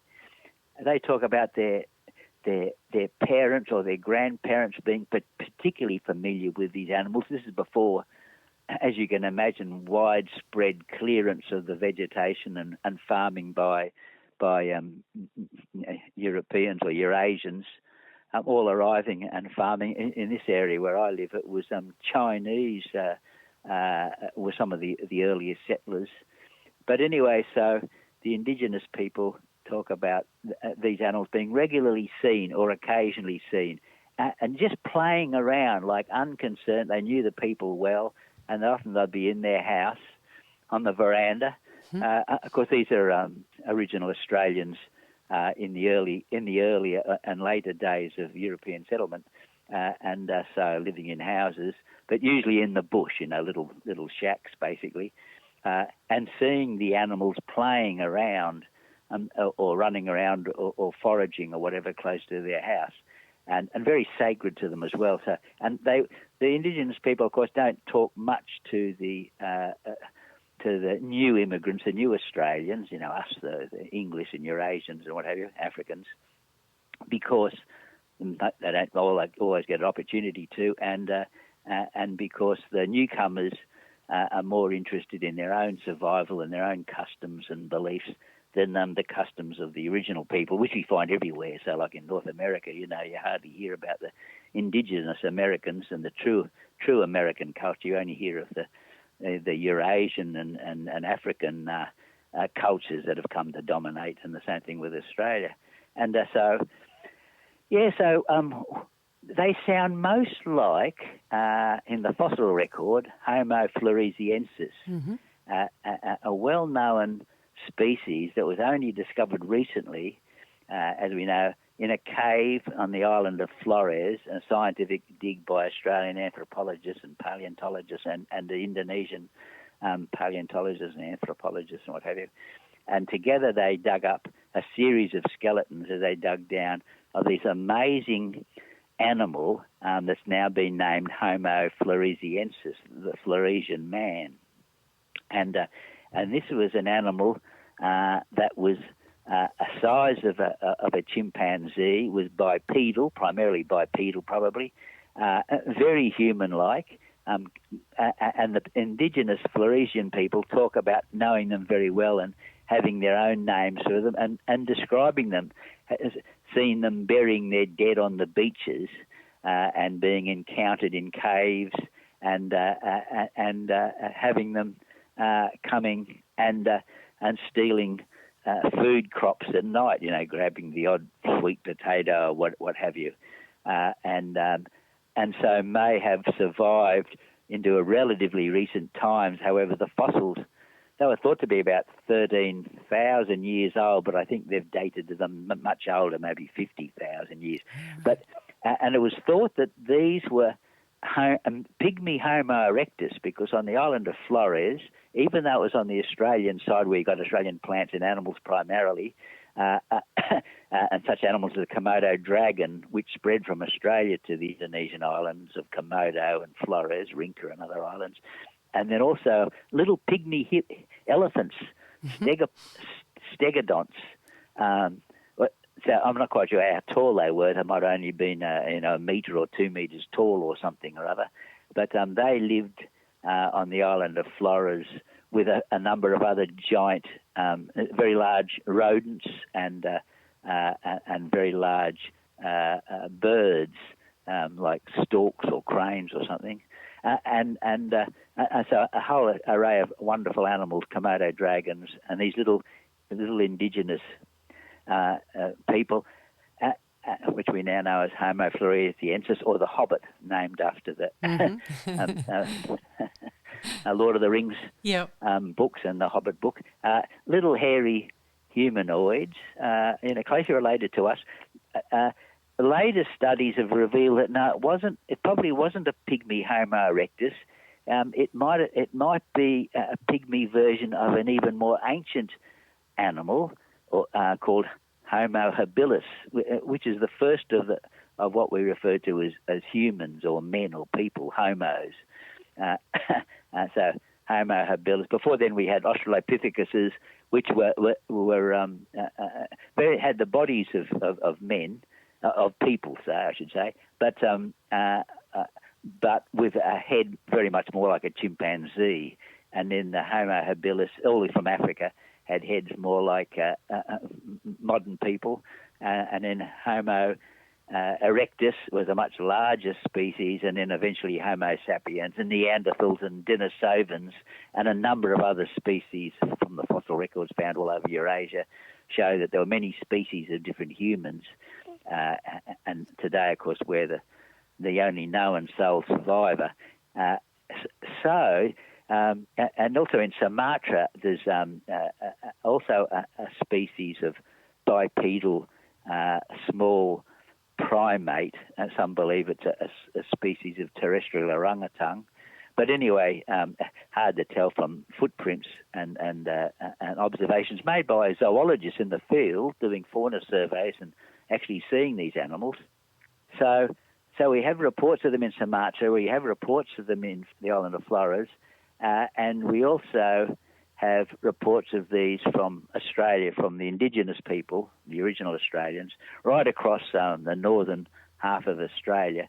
So it sounds very likely that, and one would hope, that we actually have hobbits living in Australia, Homo floresiensis, that once again probably washed across to the Australian continent during tsunamis and earthquakes and cyclones and various things, and surviving, and once again would have to be primarily carnivorous,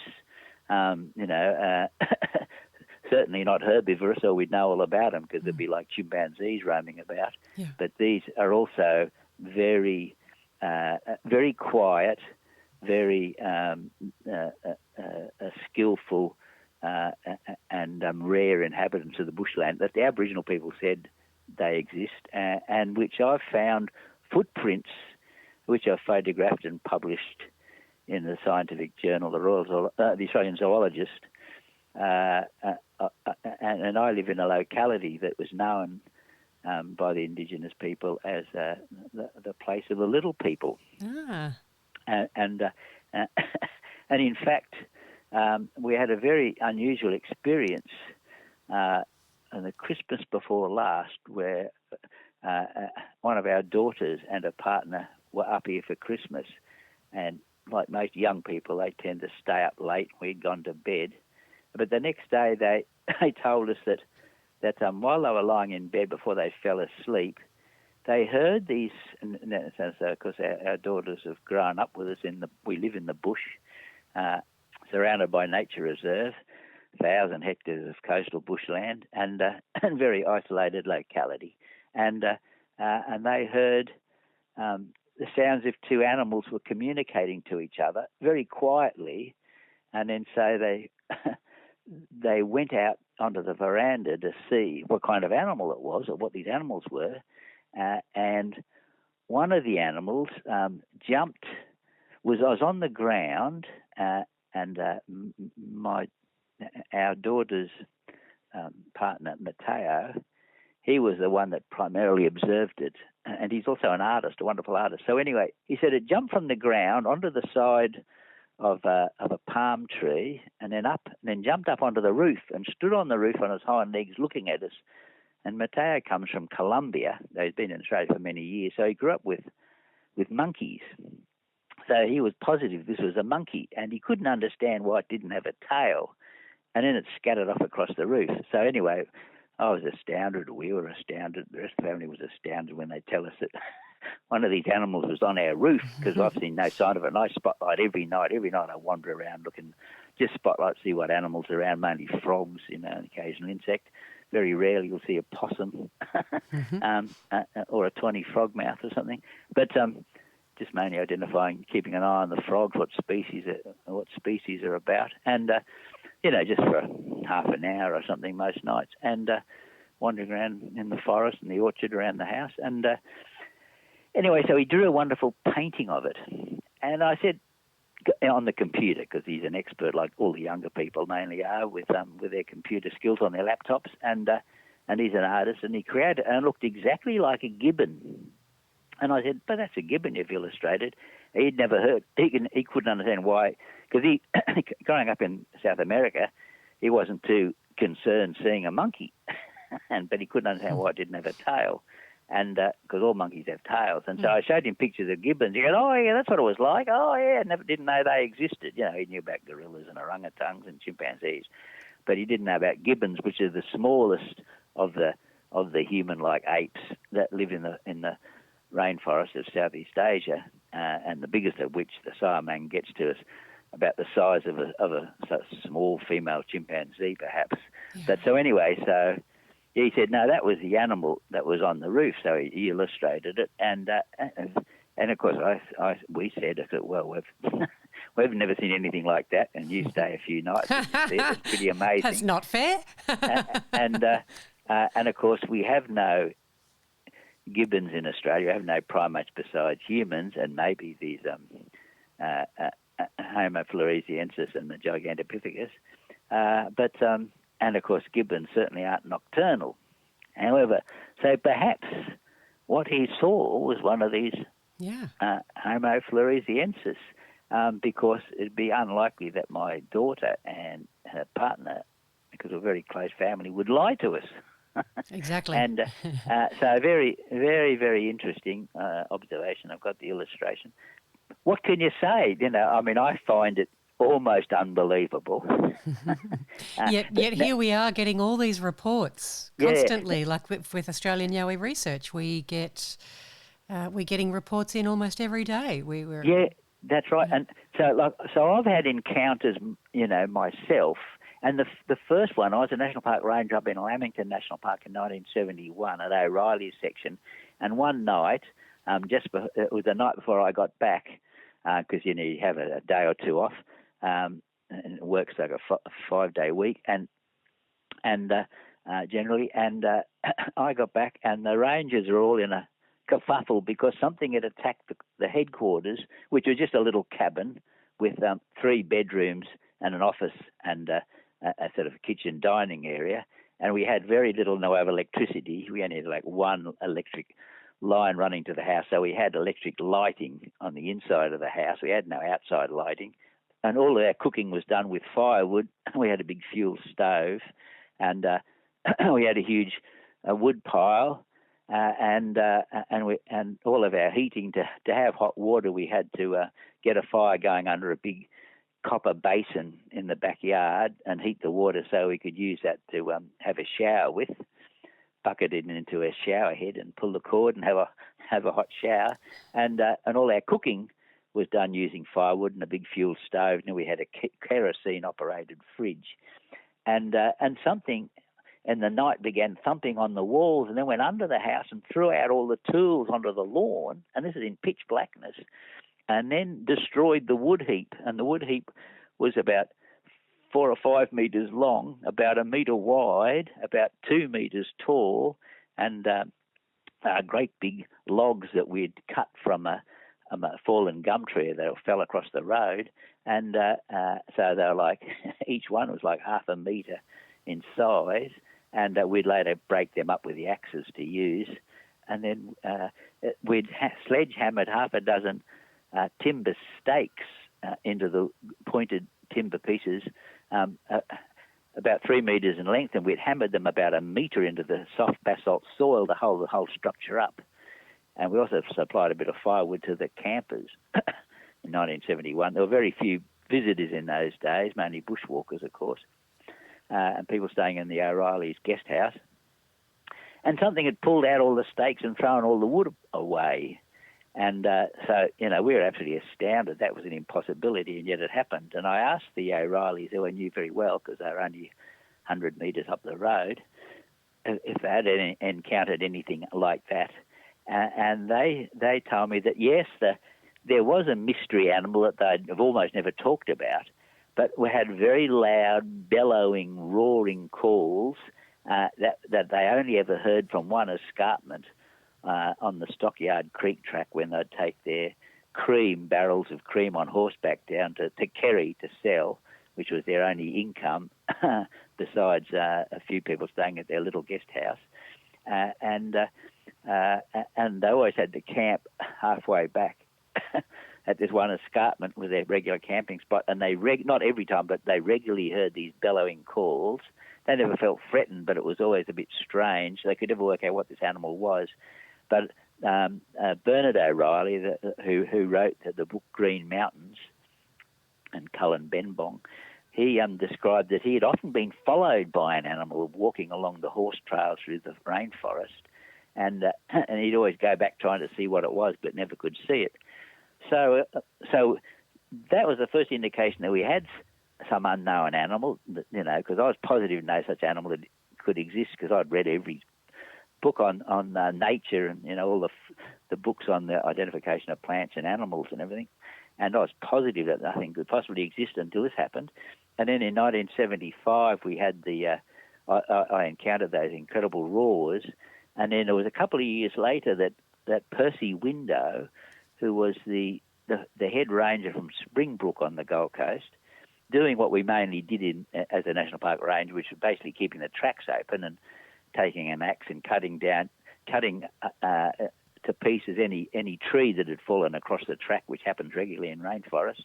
And he was doing that, and he heard these gruntings, and he went off to see what was grunting, creeping through the forest, because he, is a real bushman, and thinking it was a pig or something, like he'd never heard any sound like it. And then he suddenly found himself face to face, only about 3 or 4 meters away, with an animal that looked very much like a bipedal gorilla. So I had no idea what this animal was. He was in absolute shock. He just stood there looking at it for about 10 minutes, axe in hand, and this animal just calmly looked at him.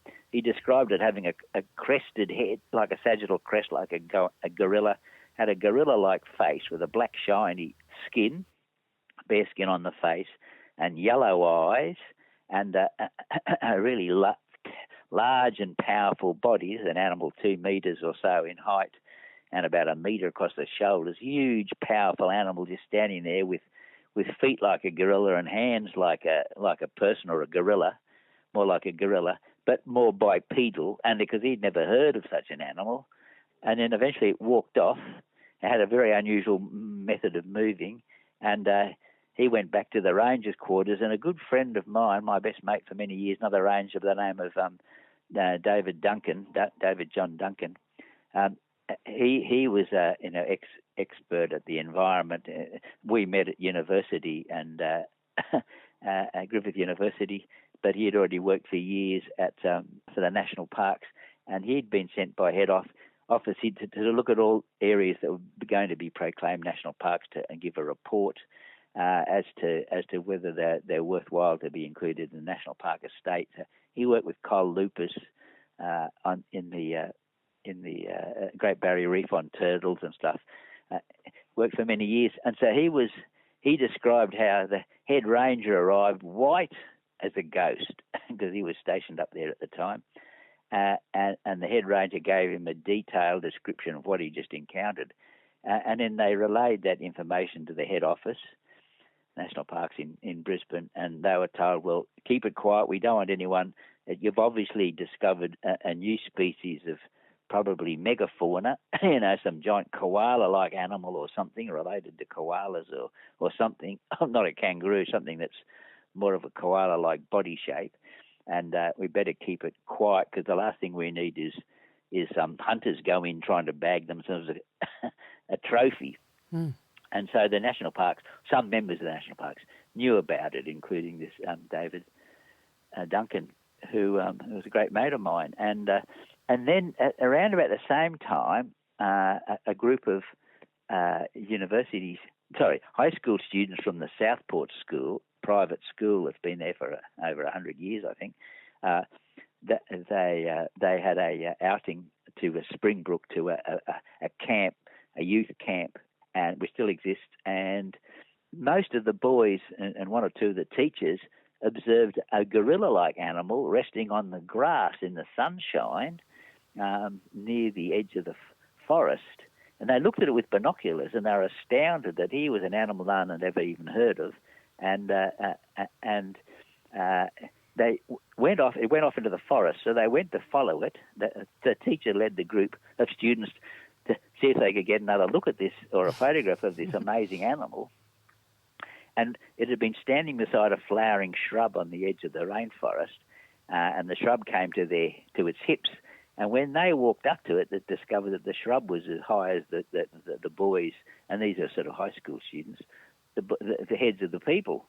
And so they realised it was a really big animal. And then they went into the forest, and then the students that had stayed at the lodge, they saw it come out of the forest because it was watching the people going in. So it came out, walked along the grass, and then back into the forest further along.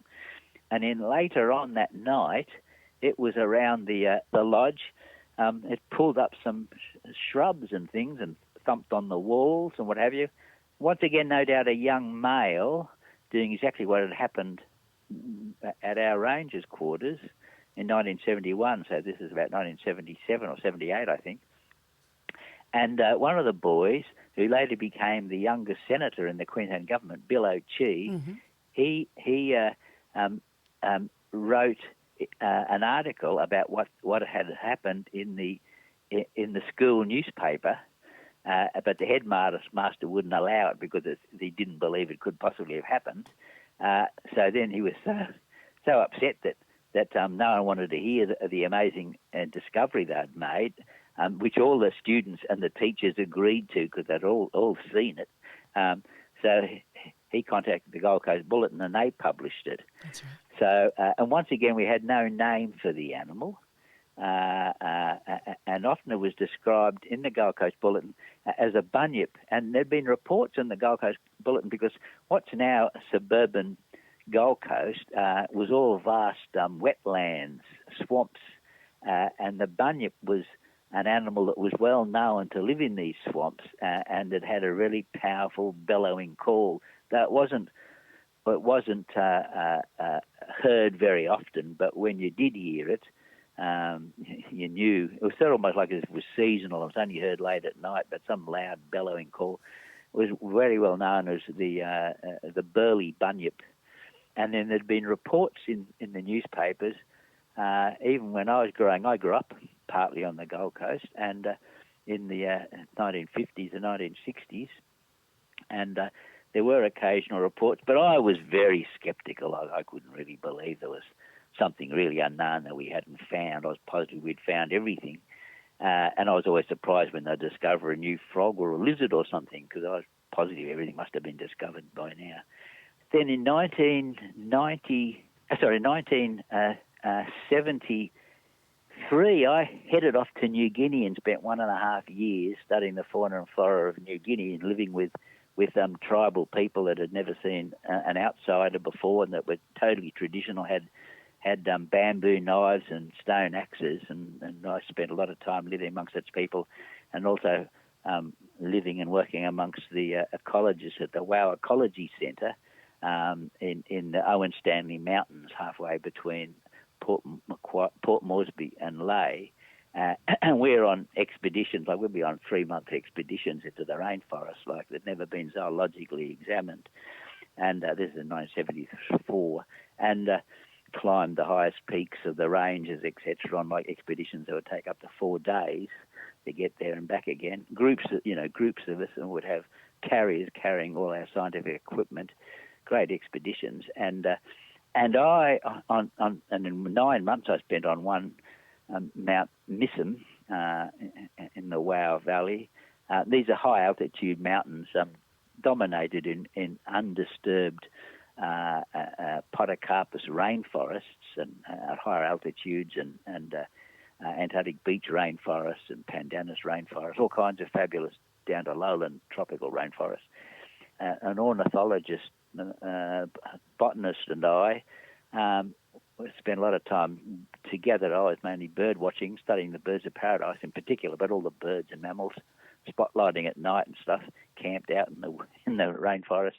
And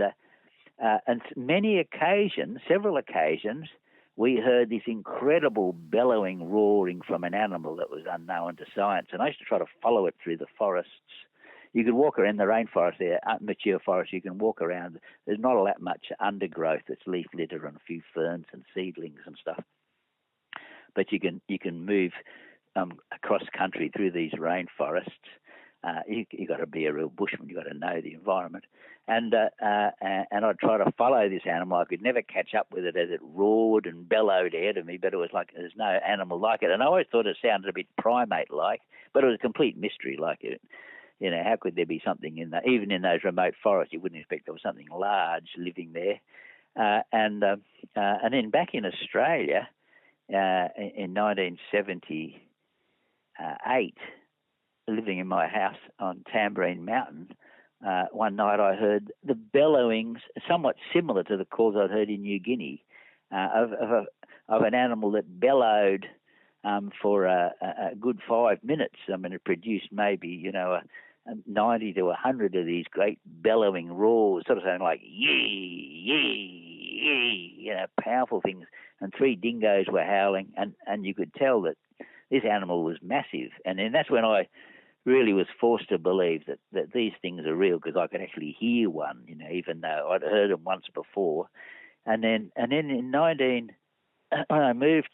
we moved in 1995 to northern New South Wales, rented a house in a very remote area with a 3-kilometre driveway up through undisturbed forest, and and I spent a lot of time studying the plants and animals in those communities. And I was mainly working as an environmental consultant, doing fauna and flora surveys, ecological assessments, and doing my radio show that's been running for 25.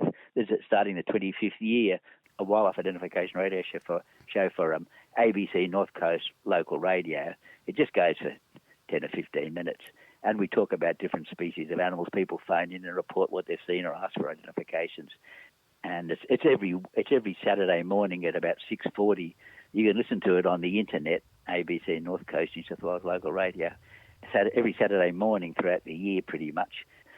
So anyway, I'd gone outside for a call of nature, and I was startled by hearing an incredible shout.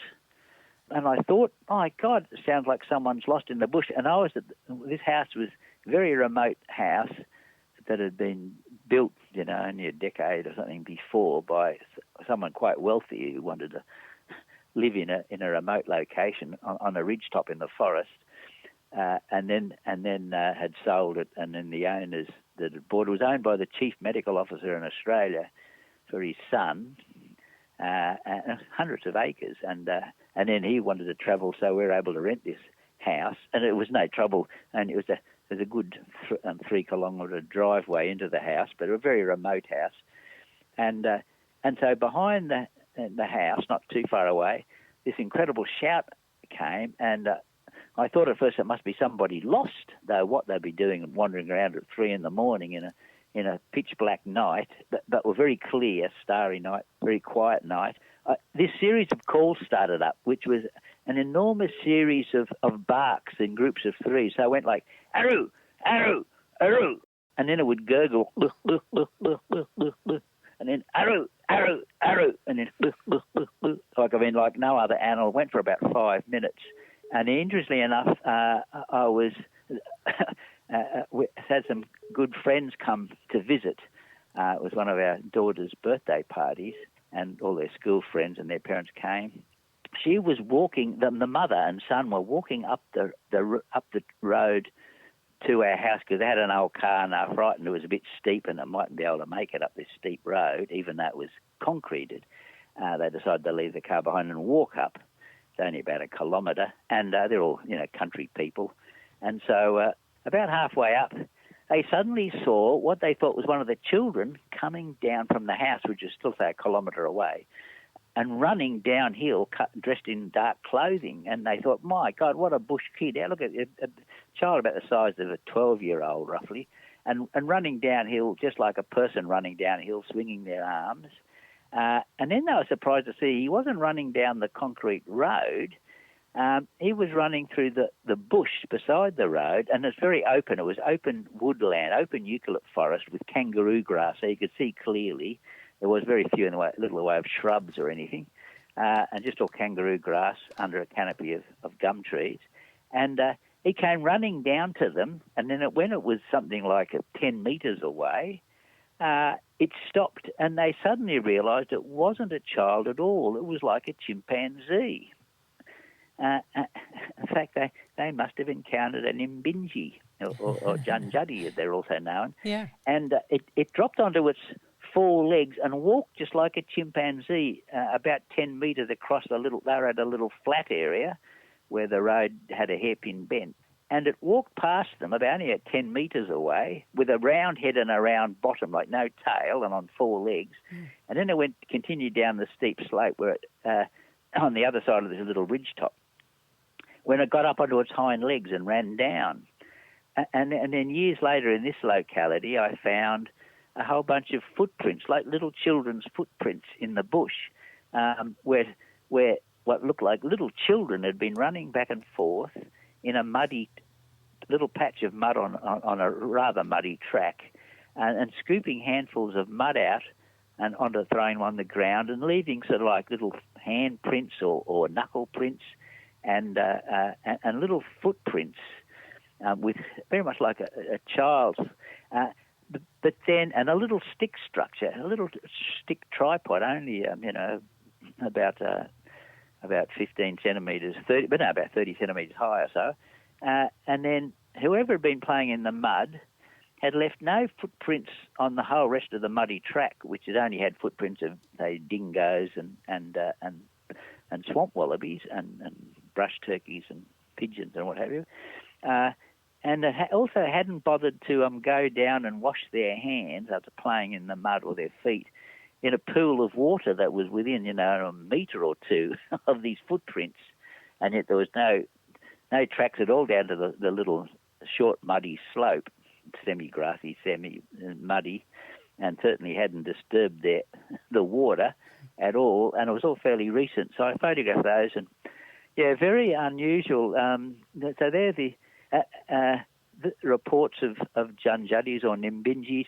National Park Ranger told me, working on the south side of Wollumben on Mount Warning, and one of the rangers saw one of these Nimbinjis walk across the track, and it looked just like a sort of a walking chimpanzee, nearest they'd seen. And then they believed they had urinated on their boxes of working gear, you know, the tools, and they'd leave there on this while they're repairing the tracks after that last large rain event 3 or 4 years ago now. And also they found plaited hair placed across their boxes of tools and things they'd left beside the track. And he put these down to Nimbinjis, telling them that, you know, they're interfering, they're trespassing on their territory. So whether these things actually exist, who can tell? That's very true. I published a book, which I still have a few copies of, Australian Cryptozoology. You'd have to contact me, just self-publish them. I've got very few. But also I actually, I'm the only person that has actually had a scientific study on cryptozoology published, and it was published by the Royal Zoological Society of New South Wales in 2017 in their scientific journal Australian Zoologist, and in that edition they are interested in dangerous ideas in zoology. So I turned up to the annual Zoological Forum, 2013 it was actually held, and in front of the top Australian zoologists, you know, there was like 100 of them at the Australian Museum, and there was 20 or so presenters showing PowerPoint presentations of their studies that had to do with dangerous ideas in zoology. And so then it was my turn, and so I said, if you think you've seen some presentations on dangerous ideas in zoology, wait till you see my presentation. And it was published. I was awarded the bravest presentation to say that we have, and showing a plaster cast footprint of a yowie and also a couple of skulls of what were probably calves that'd be, I call them bunyip skulls because they're some unidentified skulls that I presented to the University of New South Wales, and I think they were calf skulls most likely, and they were just cavity. They were just the brain cases, you know, like the most of the face had disintegrated. It's been found by farmers on the ground, and years earlier, and also illustrations of that listeners to my radio show, of which is, we don't really know, 30,000, 40,000 or something, maybe more. I think I was told once it was 80,000. Because, you know, people have grown up listening to me. It's every week of the year. It's live to air, and everyone can phone up and talk what they've described. And so I've had thousands of phone calls, and we've identified about 400 different species of animals. And so I made it's one of the earliest citizen science studies, where I recorded the name of the person, often only their first name, because much of the time it was just on live to air, and they just say their first name and where they're from, but then their name and the locality and the description of the animal and the behaviour and the vocalisations and, you know, the identification that I'd made of it, because I can identify all these species. And from doing fauna and flora surveys and working as a National Park Ranger and working in wildlife parks, I worked at Lone Pine Koala Sanctuary and various others, and David Flay's, West Burleigh, and, you know, I presented this information, and of course the zoologists so assembled could ask me questions and what have you, and they loved the presentation because they said they've all received these reports, but I was the first person to ever actually collate them, and so they published this scientific study which is called citizen science and cryptozoology, results of 18 years of data from a wildlife talkback, a program that had been running for about 15 years, I think, at that time, because this is about a decade ago. And yeah, they said they've all received those reports, but no one's ever looked into them. So that 2017 edition, which is available online, you have to buy it, of course. Yeah. 2017 Dangerous Ideas in Zoology edition is one of the most interesting books because there's all kinds of zoology. Everything zoology, zoology covers everything because it's a study of animals, and we're all animals, and the history of life is a study of animals and plants, of course. And so there's all kinds of wonderful ideas and dangerous ideas in zoology it all relates, of course, to humanity, of course, to how we see the world and how we survive. Because the study of zoology is like the study of everything. It interrelates, of course. How do we get our hands on that? If we wanted to buy either your book or that paper, I would love to, for example. Yeah. But I can also, I can also send you copies of the scientific paper and by email, and also sections of the book, because I'm always interested in information. And see, I think what we really need to do to advance in this field, we really need all the researchers to gather together. Don't need to physically gather together on the internet, and develop a format to record all of these reports that they've received. So, and like any report, it would have to be in chronological order. So it has to have the approximate date or the actual date and the location, and the description of the animal and the name of the witness. If they say want to be named, names of witnesses are less important. Most important is that the dates and times and weather or behaviour or vocalizations, and eventually, because of all the thousands of reports that are being received, as you said earlier, we'd have a great deal of data, and it doesn't matter if there's fabrications or errors or misidentifications, because the only thing that we're interested in is the data.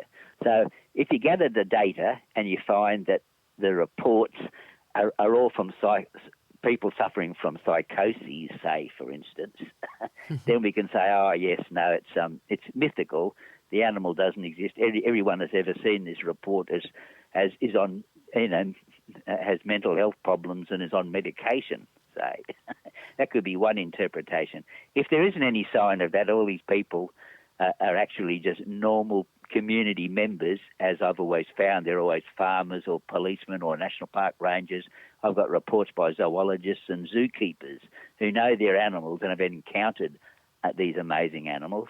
And so then we can say, well, there's certainly anecdotal evidence for the existence of these animals, and then that data will show us when they've been seen and what's been seen, and what behaviour has been recorded, and that'll give us a really good a picture of what's going on. And I think, like many people think, I hope no one discovers it, so it's always a mystery. But I think the opposite is true. It's like any scientific fact. It's like global warming or the pandemic or anything. You need science. You don't need things to be a mystery. We don't need to have the reason for COVID-19 as a mystery or whatever, so it makes it more interesting or something. No, it's to do with survival. We need strong data, and so we need really information on these animals because they're not aggressive. We know they're not dangerous because if they ate us, we'd know all about them. Of course, like we know about crocodiles and sharks and dingoes and things. So and they're big, scary animals, and they're rare, but they don't appear to attack people. And one of the most interesting reports I had recently was a gentleman in Brisbane who lives in the Gap, and he contacted me and gave me a very detailed account. This is the most recent report that I've received, because I only receive 3 or 4 reports a year. But I don't spend, this is directly to me, and I don't go searching for reports. I'm involved in other matters, and as most of us are, and so, and I just help researchers. Researchers regularly contact me, as they have done right for the last 25 years. Rex and Heather Gilroy, Dean Harrison, Tony Healy, Paul Cropper. I've known them for maybe 30 years or 25 years or whatever it's been, for some of them, and I take information from anybody. But so anyway, and then often this information comes from one of them, like Dean Harrison, an Australian Yowie Research, who contacted me, before he set up his Australian Yowie Research website. And in fact, he's got videos of me describing pretty much what I'm saying now. Yes. What I knew then, whatever that was, 25 years ago or 20 years ago or something. Australian Yowie Research is a great place to go for that, because we've got such a huge database now of reports. Exactly. Yes. I would encourage everyone to report to Australian Yowie Research, and that way we've got a kind of a central location for all of that information. Yeah, that's right, and that's why that's so important to do. And like in any field, there are animosities and competition or whatever, So obviously you've got skeptics who are dedicated to prove that it's all a fabrication, there's no possible reality, because they can't imagine, it's beyond their comprehension to believe such a thing could be real. And then you've got other researchers that like to keep their information to themselves. Well, fair enough. Anyone's allowed to do anything, and some researchers that don't believe the research by other researchers or whatever. Well, you'd find that in any field, in any scientific field, know. And what science is about, the general public have this fanciful idea of scientists as being like business people, so they're all in direct competition, and so it's climate sciences that are making out global warming's real because they're after money, just like business people are after money or something rather. Nothing could be further from the truth.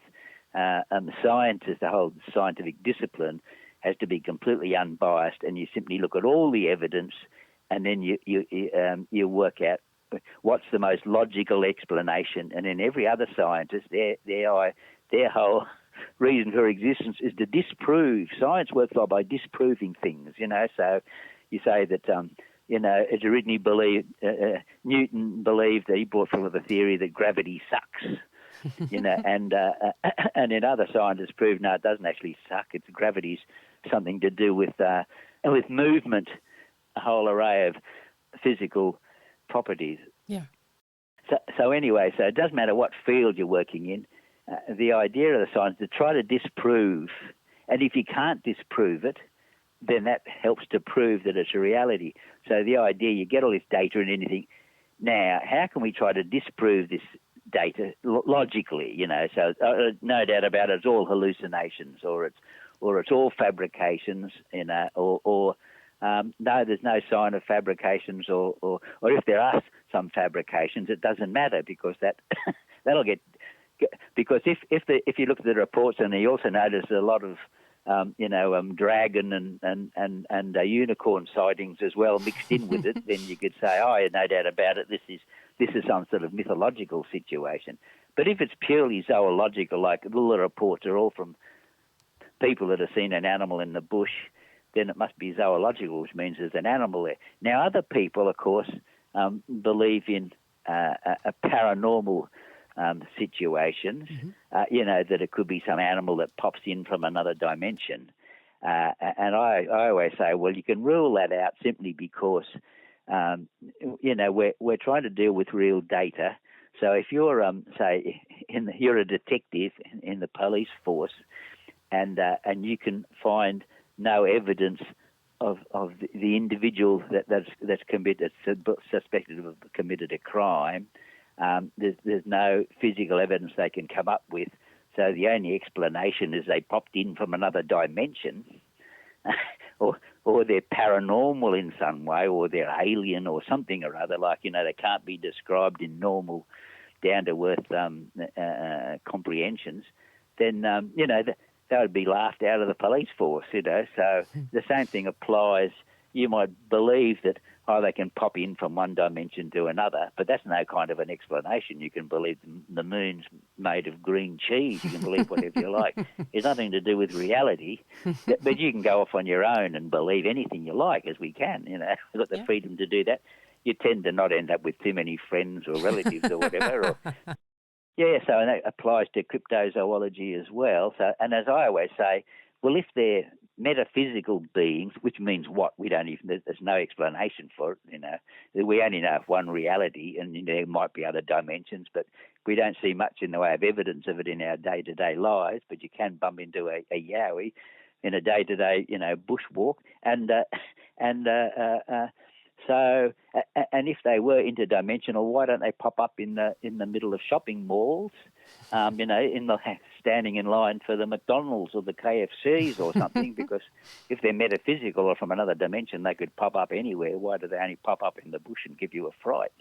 But anyway, and I did forget to mention, this gentleman that lives in the Gap, when COVID-19 first struck and they had the lockdowns and you weren't allowed to travel more than 5 minutes or something, or 5 kilometres or whatever it was, for a recreation. He lived near the National Park walking tracks, and so he'd go after work for a walk up one of these walking tracks, and with no one else around, like he'd noticed that there was never any cars in the car park anymore, but he'd go for a walk, and he heard rocks being broken or whacked together or something on a creek bed. So he walked up the creek because he thought obviously it's kids or something or other. It must be people, because he hadn't much knowledge of Yowies or believed in such things could exist. And so he was walking through the rainforest beside the rocky creek. It was like a small rocky creek with water running down the centre of it, but mainly all big boulders, basalt boulders probably. And then when he got close to this sound, of every now and then you'd hear a crack as someone's throwing a rock or something, whacking two rocks together. So he popped his head out, and only about 20 metres away, he saw a person standing, picking up a big rock and then throwing it down, and he was astounded that this person was covered entirely in like brown hair, and about the size and shape of a normal person when seen from the back. And he was thinking, who on earth could this person be? Why is there a man standing here covered in hair, wearing no clothes and just covered in hair, and picking up a rock and throwing it down repeatedly? And after watching it for a minute or so, this individual turned around to see if it's being observed, and immediately saw the witness, and then started vocalizing, but not with a human voice. It made very unusual chirping noises, almost like the sound you'd hear from a bird, as if it seemed to be imitating a bird's alarm call. Because if you live in the bush or know birds, whenever a hawk or a goanna or a carpet python turns up, all the birds start giving their alarm calls that says snake, snake, or goanna, or hawk, or owl, and so it seemed to be imitating the alarm calls that the birds use, which is an interesting thing. It didn't use its own vocalizations. Yes.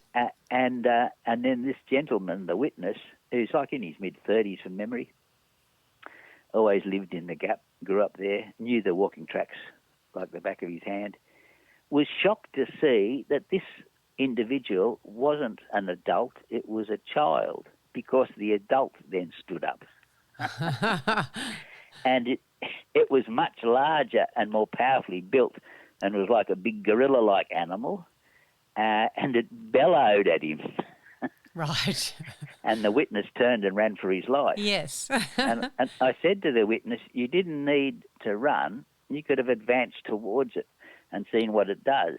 Because they don't kill people, and we know they kill people. They kill people because if it had killed him, say he's way off, he's kilometres away on this walking track from the car park. If it had killed him, his family would have alerted the police that he hasn't returned home, and that he mainly goes to this national park. They would have gone to the national park and found his car, thinking, oh my God, and if he's gone lost. So then they were to start searching the national parks, maybe found his footprints in the mud or whatever, and eventually found his battered body. And we'd know immediately that some enormous, great, powerful animal had torn somebody to pieces. Yeah. But that's never happened. Yeah. So they must know, having lived for thousands of years with Aboriginal people, and the indigenous Australians were the greatest hunters on earth. You know, you can imagine that, as all hunter-gatherers were, and they were agriculturalists as well, of course. And they had trained dingoes. If a yowie attacked a person, the people would hunt it down, or would be very aggressive to the next one they met. And so the yowies probably well know that you don't interfere with people, because you have to look at their side of the situation. If you grow up as a yowie, probably in a little yowie family with very much like people, with a father and mother and maybe a sibling, and probably spend years living just like orangutans do, for instance, if this is Gigantopithecus, and then they would have some form of communication towards each other.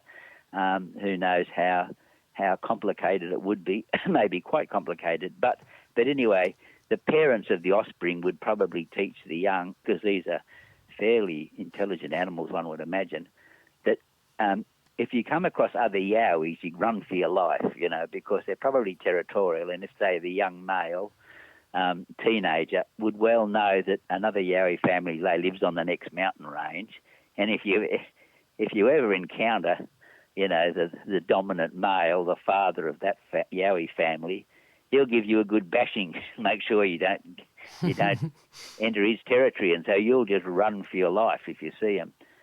They must be watching humans as well, because there's often reports of them of watching people, and so they would regard humans as potentially dangerous predators, and they know that unlike themselves, these other sort of, you might call them hairless yowies, or plains country or flatland yowies, they live in large numbers.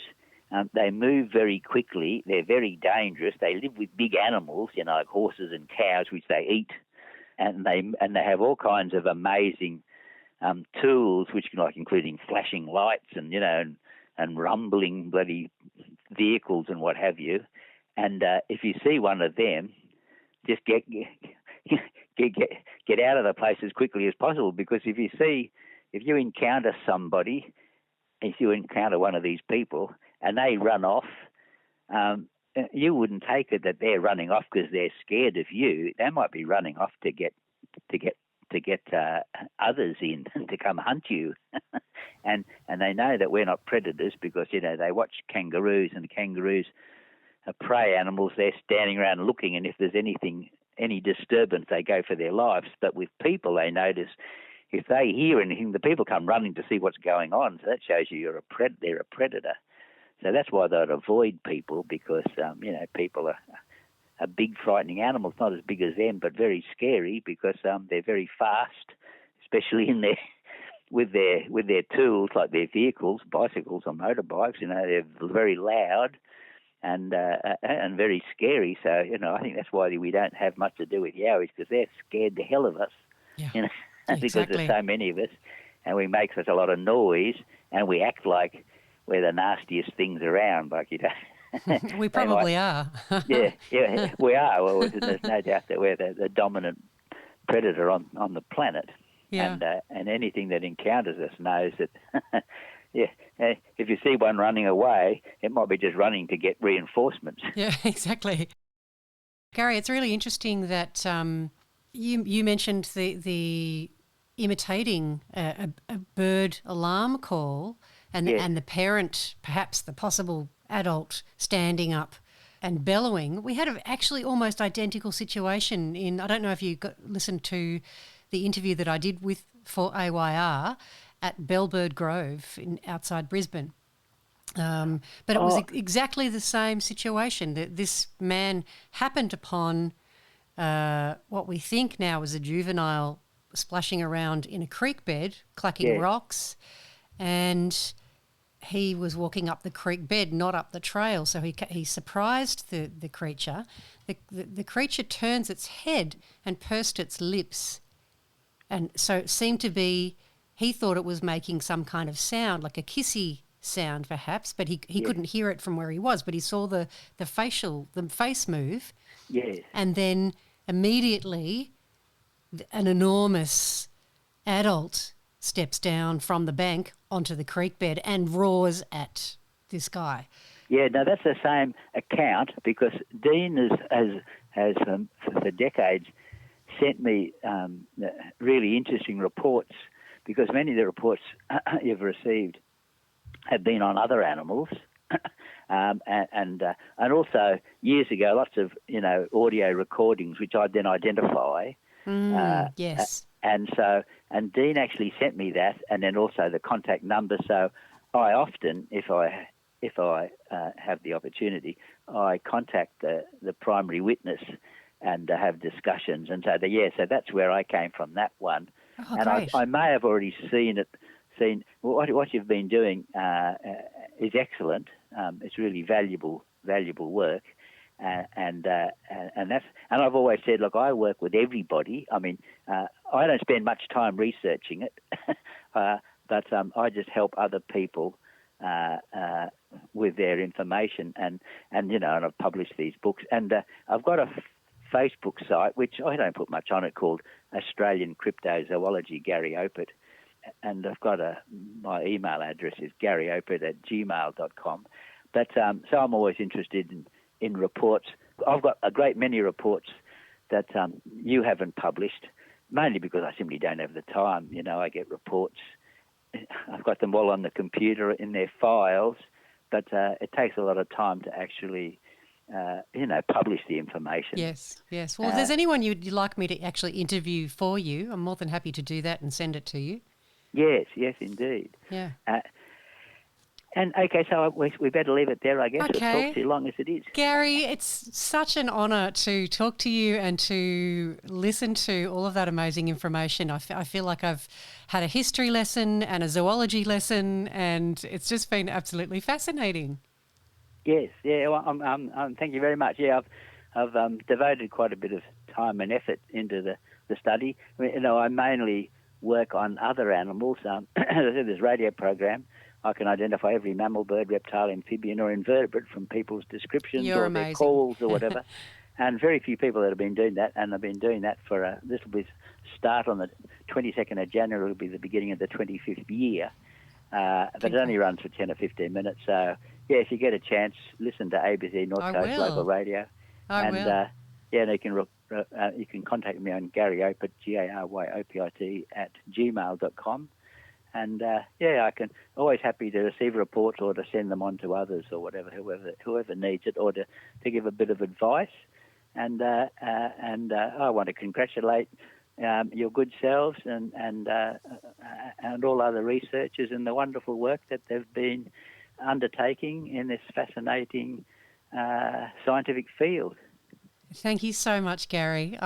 You are a very generous man with your time, and when anyone needs some help identifying animals, birds, whatever, you're very generous with your time. So, and I really appreciate your time today. Thank you so much. Okay, all the best. You too. Bye-bye. Bye-bye.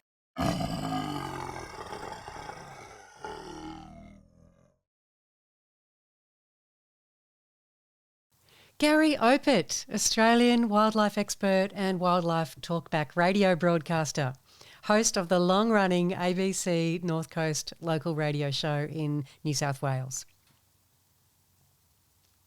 Remember, if you've had a sighting, whether it be a Yowie, a Junjati, Dogman or any other cryptid creature, or something in the paranormal realm or UFO related, I would love to talk to you, and the Yowie Central listeners, I'm sure, would love to hear your story. Get in touch with me via yowiecentral@gmail.com or via the Yowie Central Facebook group. Well, that's all for today, my friends. Yowie Central will be back next Wednesday, so I'll catch you then. Stay safe.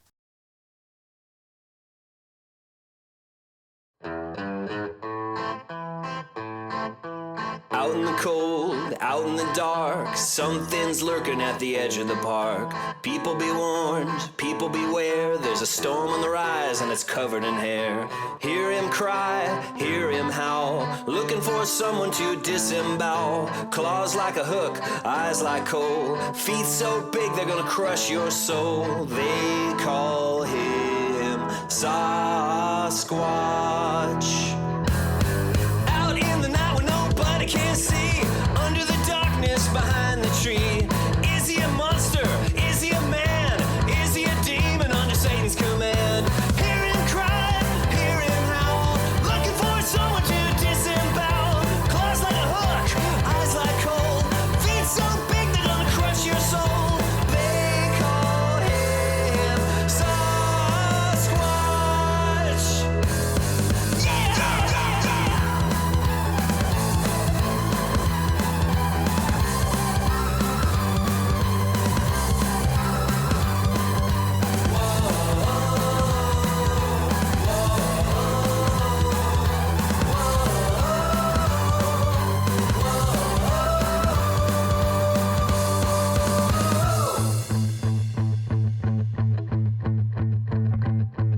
You might be rich, you pretty young thing, better hide the glint of your diamond ring. Your fancy jacket won't be worth a dime when you're sucking the blood right out of your spine.